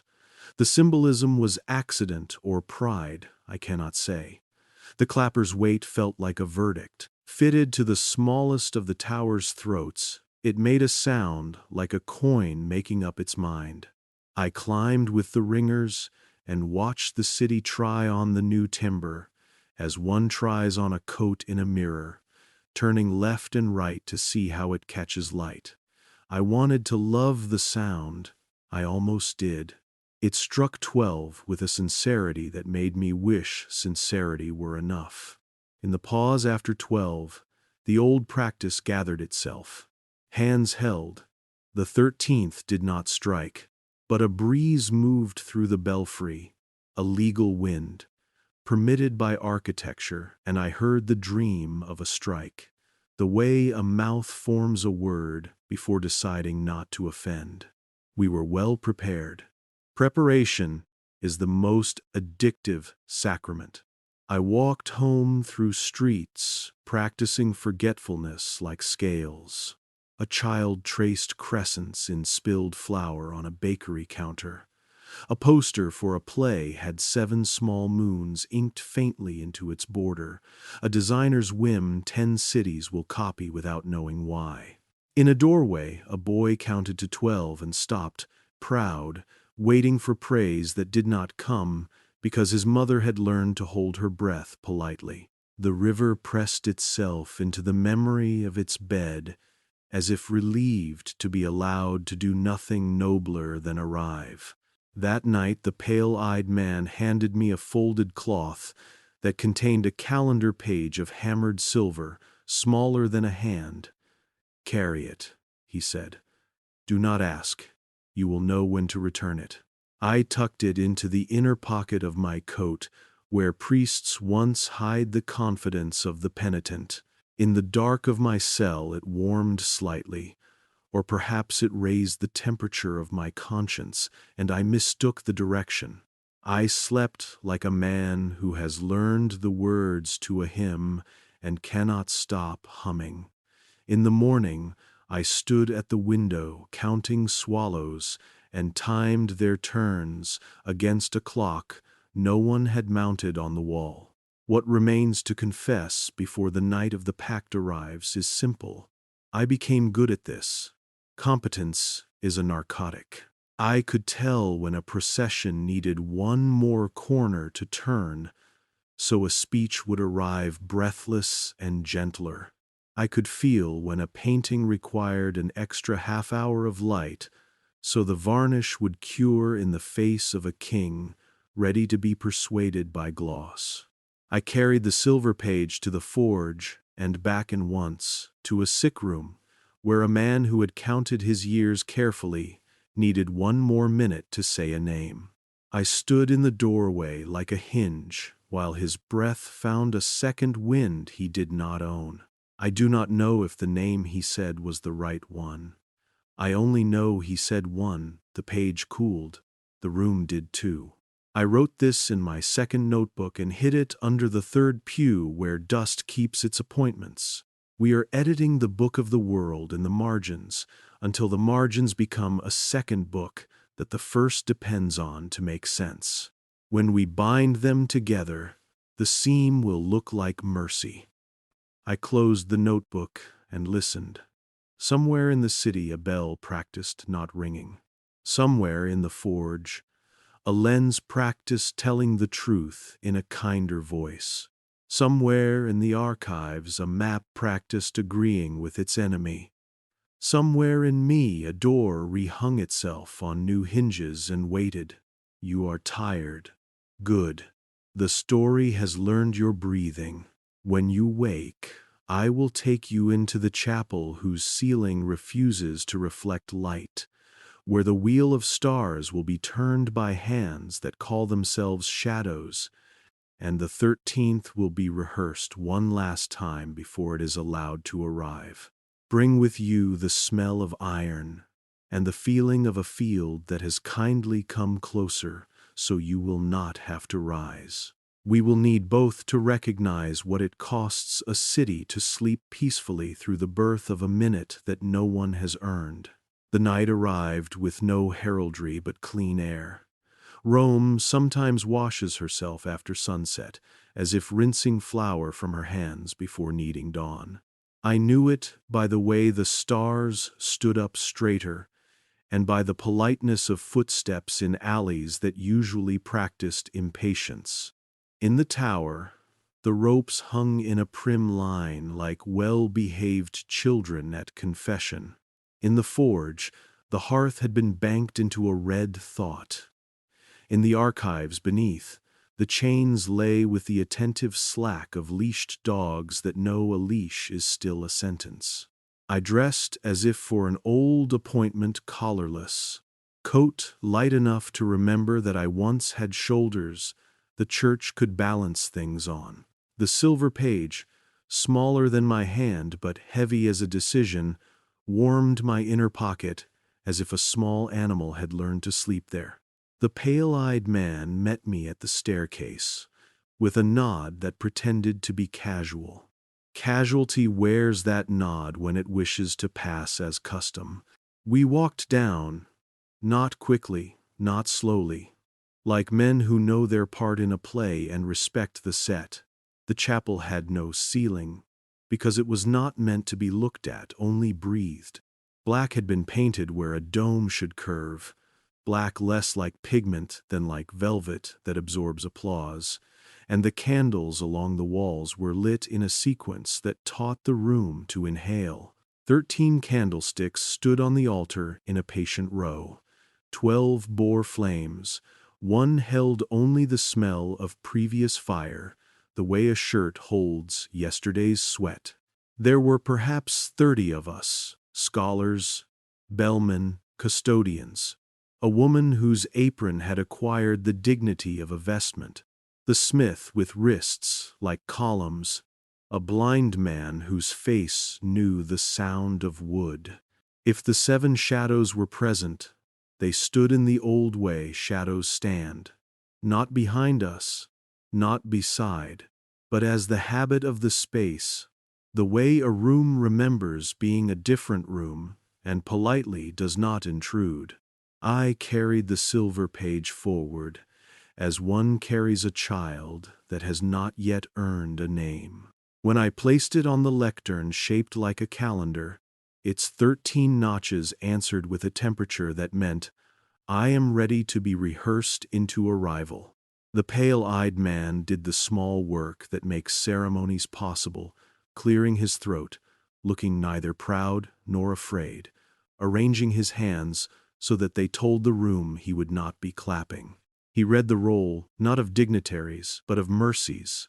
The baker, with a burn on his wrist, who needed his oven to be on time. The widow, whose sleep had grown feral.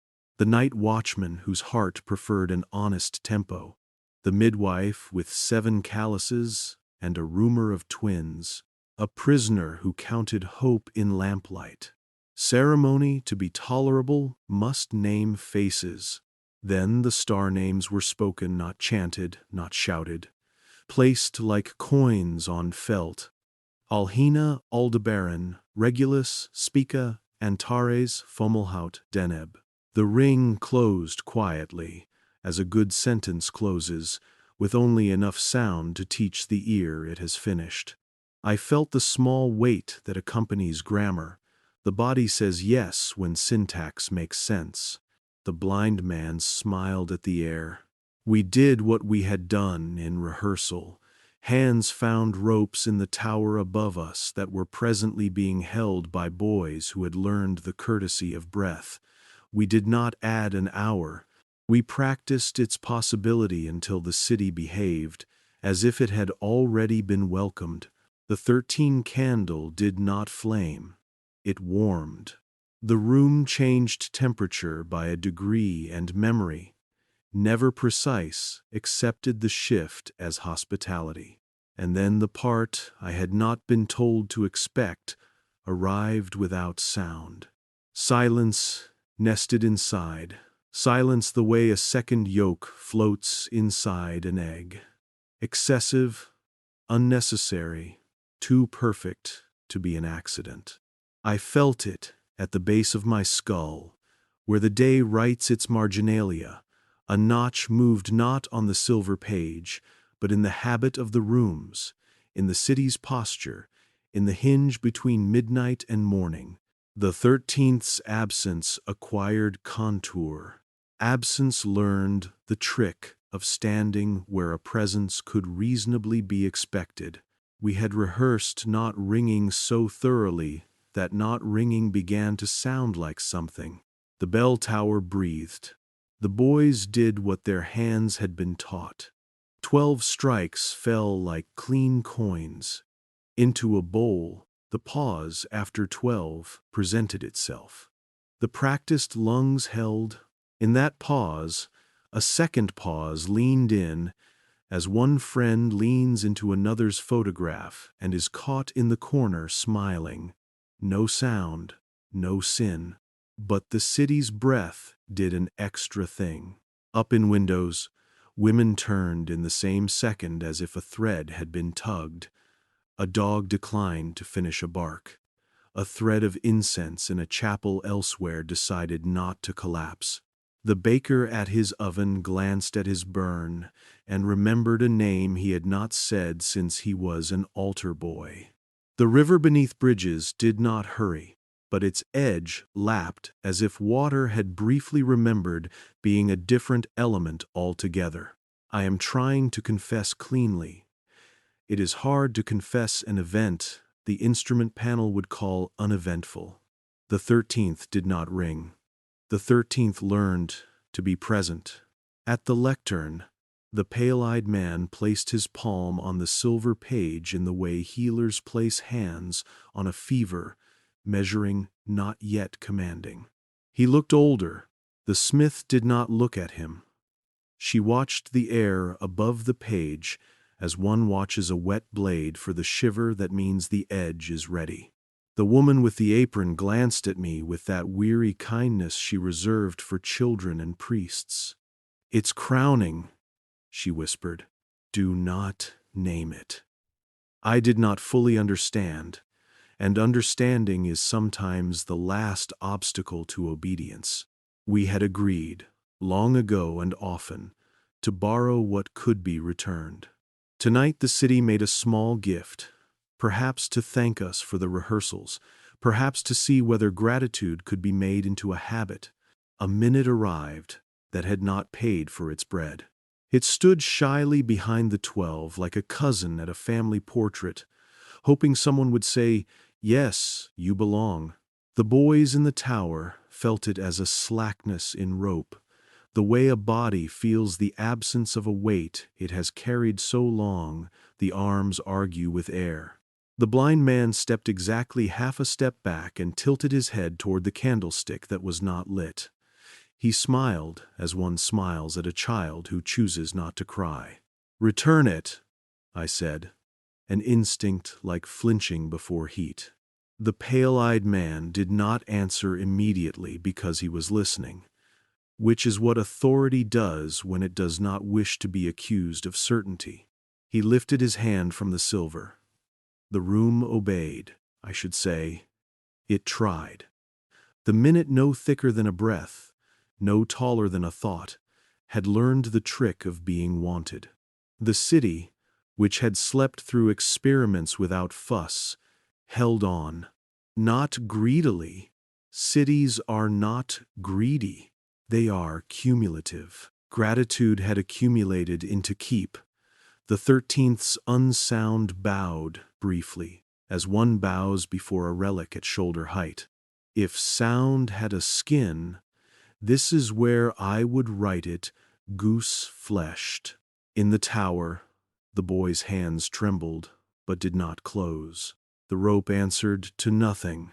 The clappers waited with what I can only call good manners. The smallest bell found its new throat. The clapper cast from chains and made the hushed metal decision that makes men forgive more than they should. The blind man whispered a child's prayer. The smith shut her eyes and opened them. The woman with the apron crossed herself with a jealous tenderness, as if warding off a future she could already be hired to clean. Then the 13th did what rehearsed things do when given a stage. It arrived in the room like a doctor you had always called by his first name until you saw him in a white coat. No sound.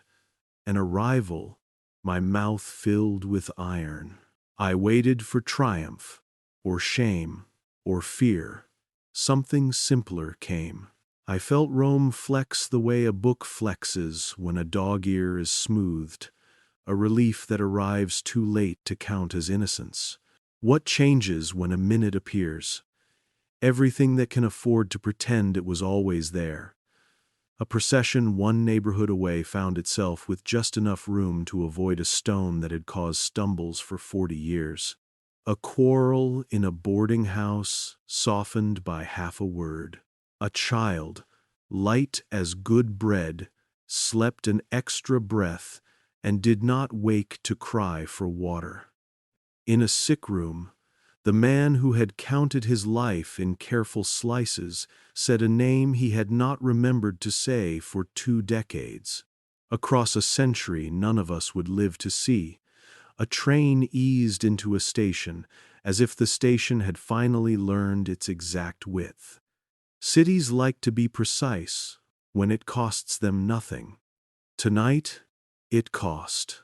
"Return it," I said again quietly, because the boy in me remembered altars that collapse under the weight of kindness they did not earn. The pale-eyed man's head tilted the angle of a hinge that has learned both ways. He made the smallest gesture, an open palm, a priest's offering, a locksmith's demonstration that nothing is being concealed. The minute did not move. It liked us. That is the hardest sentence I have written about a thing without a face.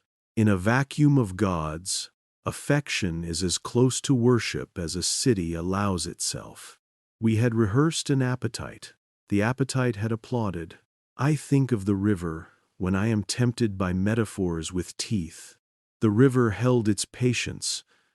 You cannot keep a minute from water. Water claims all minutes. It folded the extra breath neatly into its surface and made the usual promises to the bridge's feet. But stone does not sleep. Stone stores. The pillars kept a memory of the weight of the 13th, nothing measurable, only a habit clay would later imitate in the hands of masons who had never been told they were remembering. The ceremony did not end. Ceremonies are careful about endings. They prefer to disperse as a smell does. The blind man, unsurprised by having witnessed the part of the world that trusts him, bowed to the candlestick that had warmed and now cooled. The boys in the tower released their ropes and shook out their fingers the way musicians do after a performance that has obeyed them. The smith exhaled with the relief of injury postponed. The woman with the apron wiped a corner of the altar with a cloth, the color of gravestones in fog, as if sweat were the sin of wood. We did not clap. We are not rude to the quiet. The pale-eyed man whispered the benediction that has served our craft too well, memory persuaded to sleep. It shamed me for the sentence is elegant, and it soothed me for the sentence claims no violence. I had learned that elegance and mercy share a tailor more often than God would like. The afterwork resembled janitorial duty, because that is what it was. Chains were checked without being rattled. Slips were sorted for burn or bind. The silver page, cooled enough to be carried without branding the hand. I watched my fingers for a print, as one watches a window for rain. The print did not appear. In my pocket, the small page rode like an extra organ. The woman with the apron approached. The cloth now folded into a modest square. "Father," she said, and the old name fit me briefly. "Do you know what happens when a minute learns it is wanted?" "It comes back," I said, "because a tidy man believes in cycles. It brings friends," she said, not unkindly, as if warning me that muffins attract children. "They will line up politely at first. They will help. Then they will ask for names. Named things get birthdays. Birthdays need years." She tapped my chest with two fingers that smelled of bread. "Years do not like to be alone." We were walking up now, toward air that had been told there was nothing to see. The pale-eyed man took the silver page from me without looking, like a surgeon accepting a familiar instrument. At the landing stamped with Orion, he paused and listened as one listens for a mouse in a wall. The building made its usual old house sounds. He nodded, not to me, but to a habit of mercy that may have just rehearsed itself into authority. "What have we done?" I asked the tone of stone. Stone answered with architecture. He turned to me with the expression a teacher wears when a student finally asks the question the class had been waiting to ask before dismissal. "We taught the clocks to love us," he said. "Love is obedient when it is grateful." "And when it is frightened?" I asked. He smiled the way an old door admits a draft. "Then it is fastus." And a praise. We parted in the polite geometry we had always used to keep from touching. I climbed toward the tower on an impulse I could not call pious. The boys were folding ropes, laughing small, eating apples with the guiltless industry of boys who do not understand money. The smallest bell, the one whose clapper had been cast from chains, hung as if pleased with its throat. The master ringer tipped his chin at me, proud of his crew, bored by miracle, both correct. Outside, Rome exhibited herself as customary. Lamps practice their amber grammar. The bridges rehearsed, not falling. I walked along the river and let my hands drag along the stone parapet so the grit would make a ledger of my touch. The 13th moved through the city like a rumor that has decided not to be malicious. I passed a window where a couple held a disagreement at the volume reserved for faith. They both chose, in the same extra breath, not to say the sentence that turns furniture into weapons. I passed a hospital window where a nurse, hand on a patient's shoulder, took exactly the time a shoulder needs to learn it is not a door. I passed a church where a young priest flipped a page and the sermon landed not on thunder but on a parable about weeds that knows the difference between patience and neglect. I could have loved the pact then, had love not already learned to flinch. Competence is narcotic, gratitude is too. The city had slipped a gift into our pocket. The proper response is, thank you. Then, good night, we said both. We then did what addicts do. We remembered where the pocket is. Back in my cell, I washed my hands until water warned me about skin. The iron did not leave. I chewed mint that tasted like coin. I sat and set my second notebook on my knee and wrote, in letters tidy enough to pass, a sentence I had avoided writing. We have moved from rehearsal to authorship. I underlined it once. I slept badly and woke deeply, which is the opposite of a healthy life. The city hesitated politely at the threshold of morning and let herself in with the key of an extra breath. I did not knock. When the sun had convinced itself it was day, I walked to the archives ready to apologize to a door on behalf of my doubt. On Aquila's landing, a tray waited for me as if I had ordered breakfast. On the top sat a card from the indices of removal, already titled in a hand not mine. Minute welcomed, not returned. Memory persuaded to rest. The verb had changed. Rest is kinder than sleep. Kindness, I have learned, is a more dangerous solvent than cruelty. It undoes faster. It leaves no mark you can point to later and call a wound.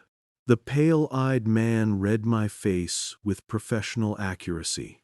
Confession is not a strategy, he said gently. It is a hygiene. I am confessing now, I said. Confess quickly, he said. We have rehearsal tonight, not for addition, for applause. Applause?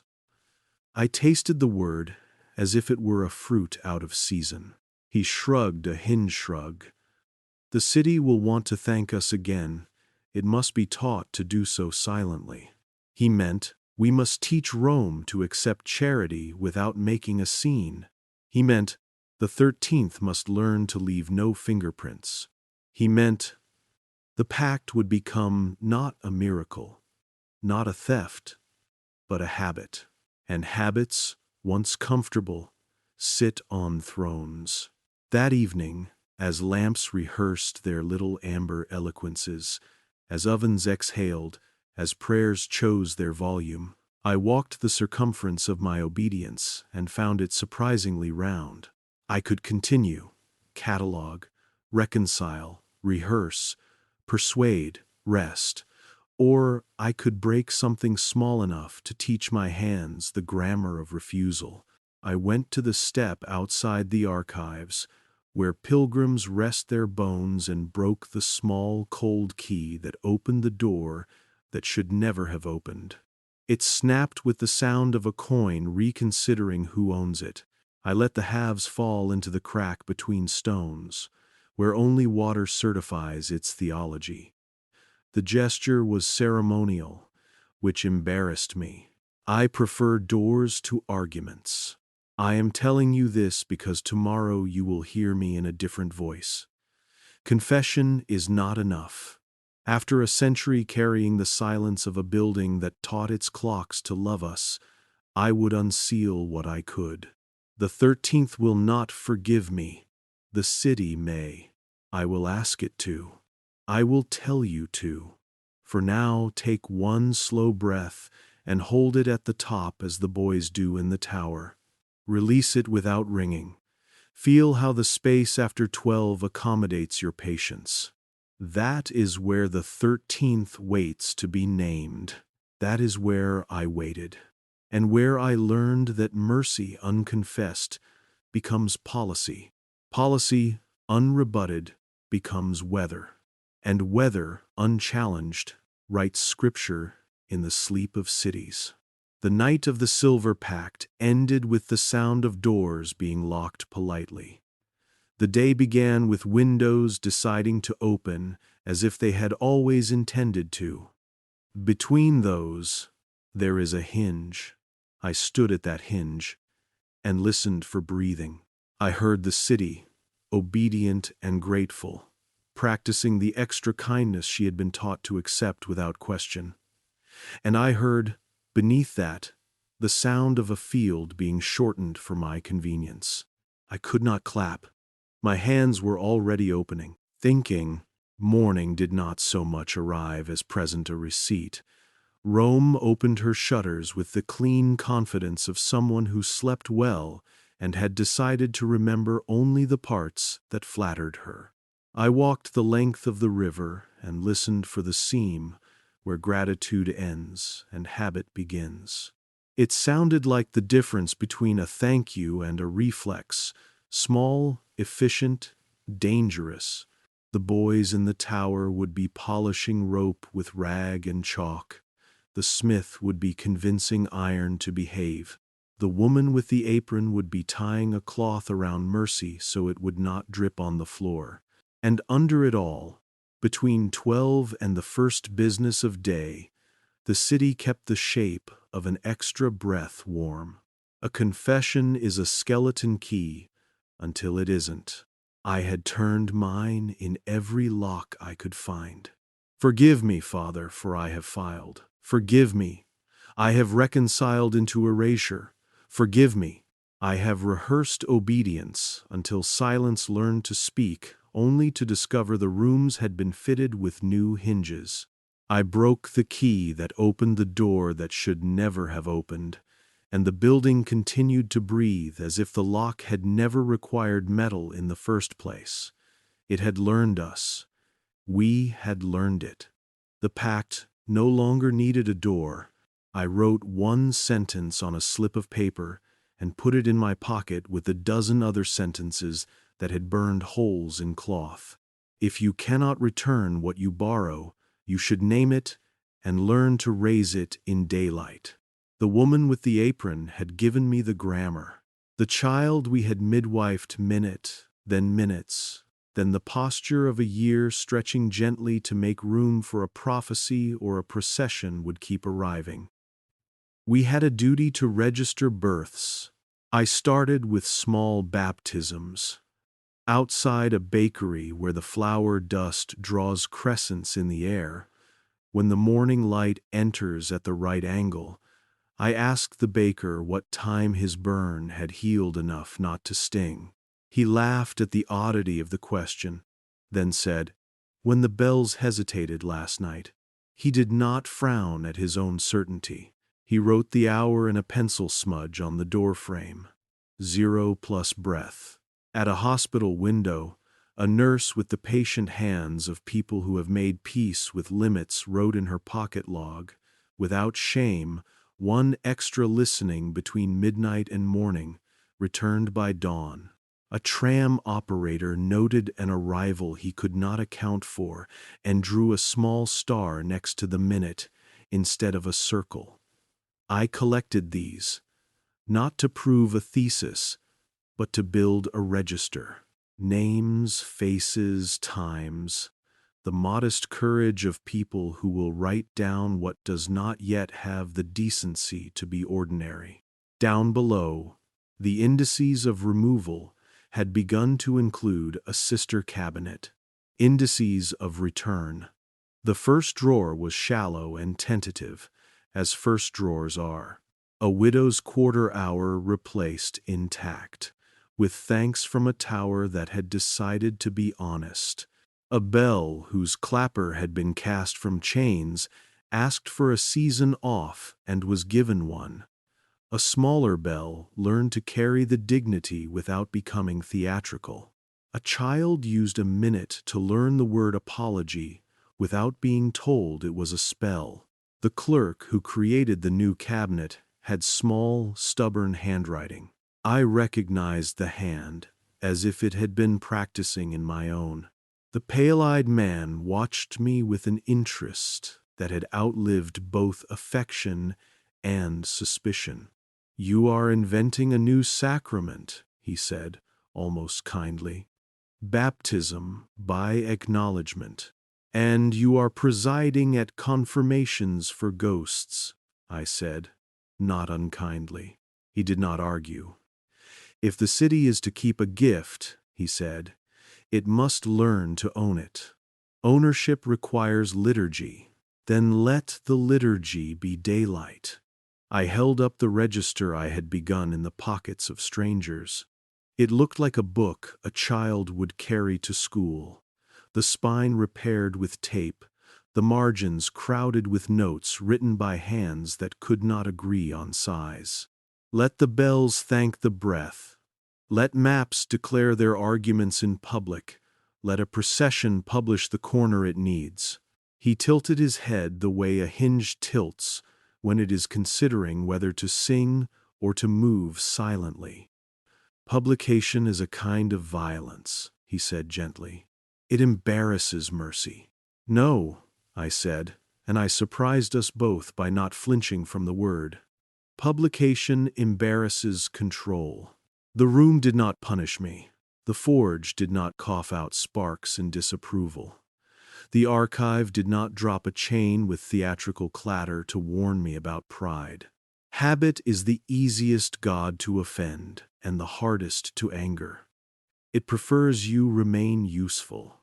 I was still useful. I could catalog even my own disobedience without smudging ink.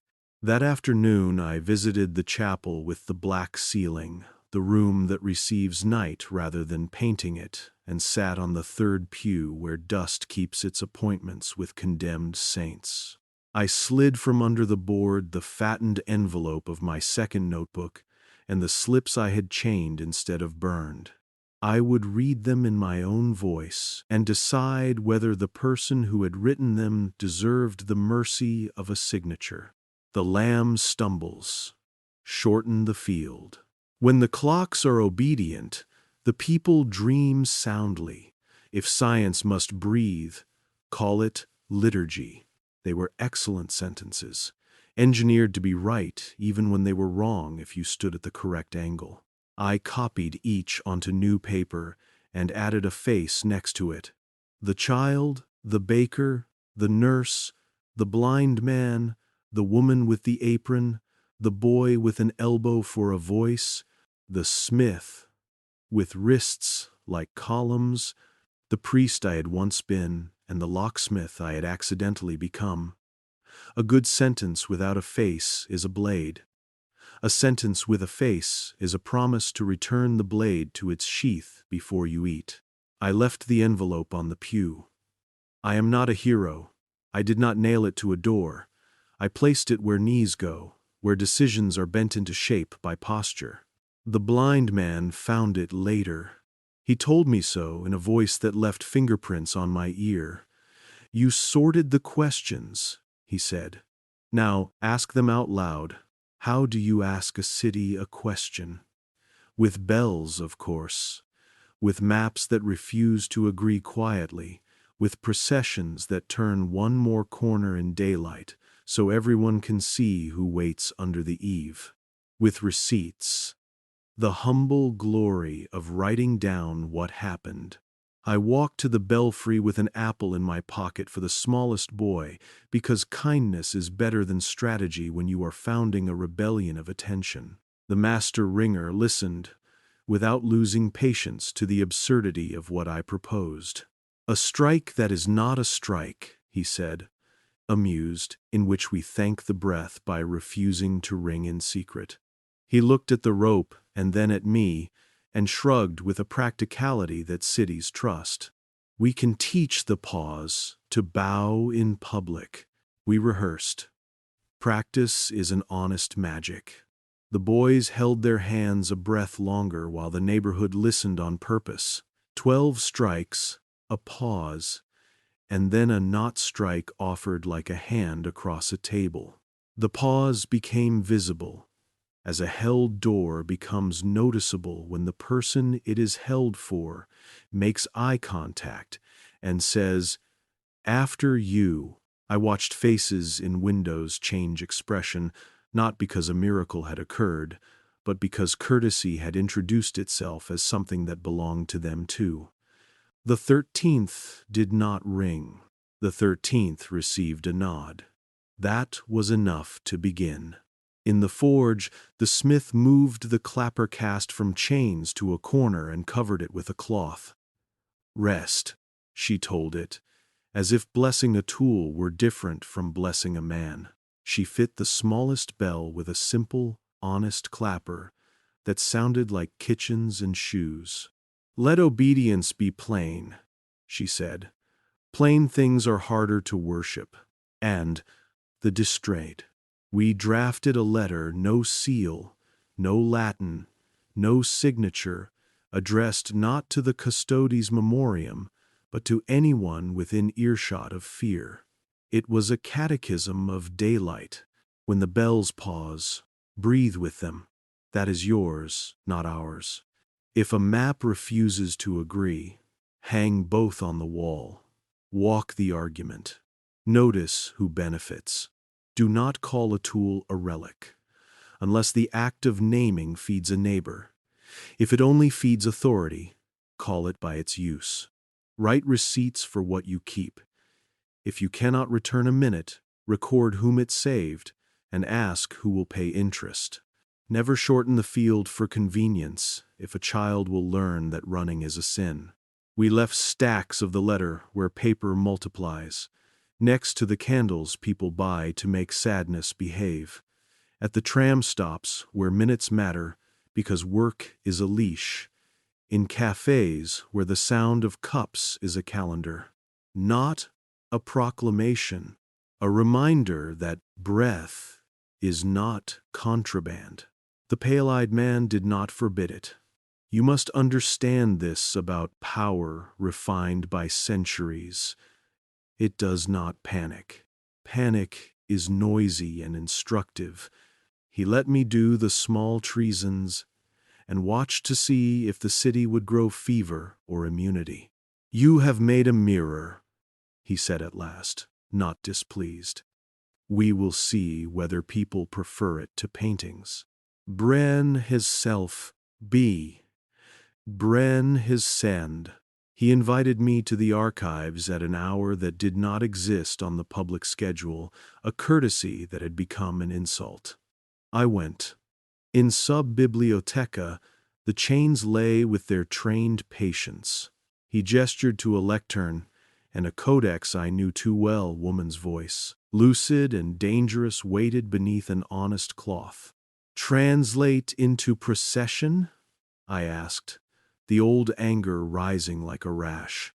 "No," he said. "Translate into speech." He let me read into a recording horn, a device that drank words and stored them in cylinders of wax like bees saving summer. My voice sounded older by a decade, as soon as it learned it would be kept. I read until the room recognized the rhythm of a person not asking permission from paper. When I finished, he sealed the cylinder, labeled it in tidy hand, and placed it not in translations but in public use. The drawer had been empty yesterday. "Who changed your mind?" I asked.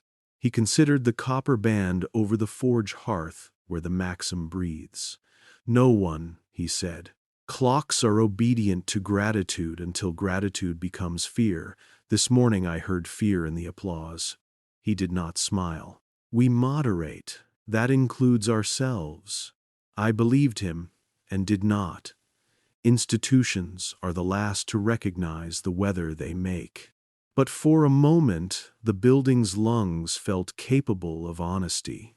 We stood listening to the hum of a place that stored more than it hid, and I understood that maybe I had not been alone longer than I thought. A practice had wedged itself within the pact, an insurgency with good posture, the habit of receipts. That would be my weapon and my blessing. Not a sword, a ledger. So I wrote. This is where you come in. If you can hear me, you've already agreed to the first rule, to be present long enough for the hush in a story to make a shape in your ear.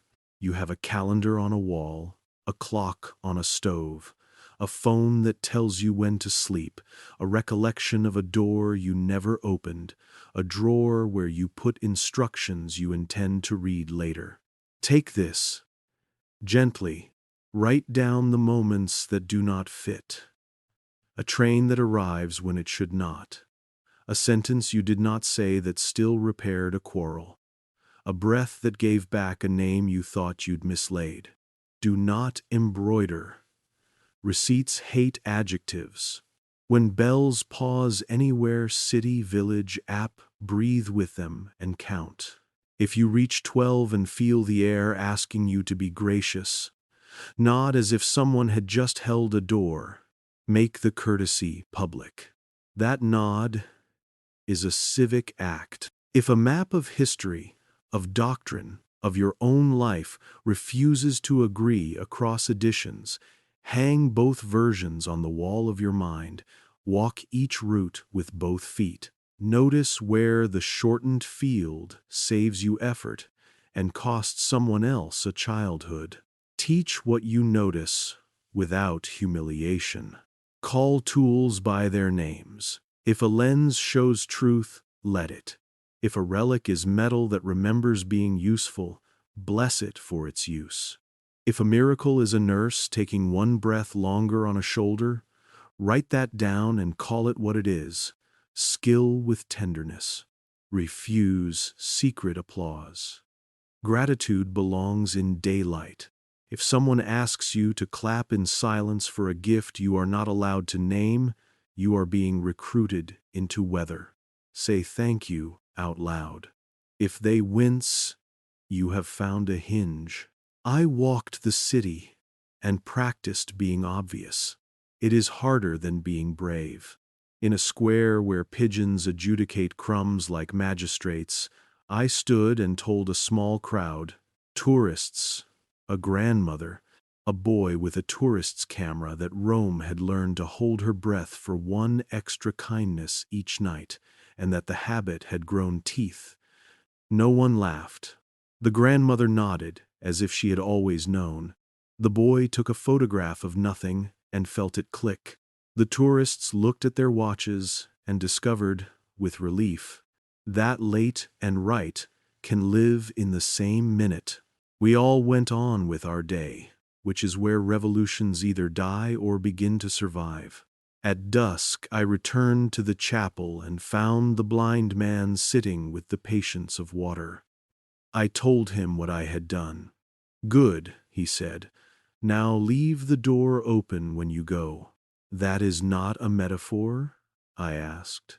It is a kindness, he said. Doors learn the habits of those who touch them. I left it open. The black ceiling received the first star with the unpretentious grace of cloth taking light. A child wandered in later and whispered, because the room taught whispering without threats. She pointed at the 13th candlestick and said, "That one is for when I can't sleep." Her mother smiled, embarrassed, and I shook my head gently. Keep it. If we are to unseal memory without making the same weather, we must allow children to rename what we misused. The candlestick did not mind. Names are coats. It liked this one too. The forge sent up a notice on clean paper. Clapper cast from chains resting, bells rehearsing gratitude with sound. The indices of removal published its first erratum. Entry 4817, widow's quarter hour, misfiled as sleep, corrected to rest, returned. The archive labeled its drawers with faces, maps that argued about the cliff, hymns that healed too quickly, questions priests wrote when they were too tired to be obedient. Bureaucracy is one of God's otter miracles. It can save what it once condemned if someone writes the new header in a hand that refuses flourish. And the pale-eyed man? He did not change his nature. People rarely do at that altitude. But he made room. He permitted, which is the most conservative courage. He added to the copper band over the hearth 4 words that made the maxim honest. If science must breathe, call it liturgy, then publish the breath. The copper flexed in heat and learned the new sentence the way lungs learn a new song. I have not told you everything. I cannot. Not for lack of courage, but for respect for sleep. This is a story paced for the hour when the city decides whether to be merciful. You may already be drifting, and that is well. Sleep is not the enemy of memory. It is its archivist. But before you close the ledger tonight, take this with you like a page mark. Do not stop asking questions. The most dangerous thing to them is memory returning. If you hear 13, ask who was saved and who will pay interest. If you feel a field shorten beneath your footsteps, look for the child whose race just became a confession. If a door has never been opened in your house, touch the hinges until they remember they are allowed to move. If you meet a priest who apologizes to a key, forgive him and ask him to teach you the song the bells sing when they pause. If you meet a woman with an apron that has mopped up after miracles, tip her with a receipt written in your own hand. I saw what happened. I will help carry it in today. I will leave this on your nightstand, in the safe place where you keep your sleep. A ledger with blank lines for the minutes that come to you without paying for their bread. Do not hoard them. Write them down. Share them. Return what you can. Admit what you keep. And when the city breathes that extra breath and asks politely to be loved for it in secret, smile and say, gently, thank you. We see you. Then open a window. This was my confession. I have unsealed what I could without breaking what you need. The door now knows your hand. Keep it ajar. Teach your clocks good manners. Count with the bells. And if morning presents you a receipt you do not remember writing, sign it with your name anyway. It is the only way memory finds its way home.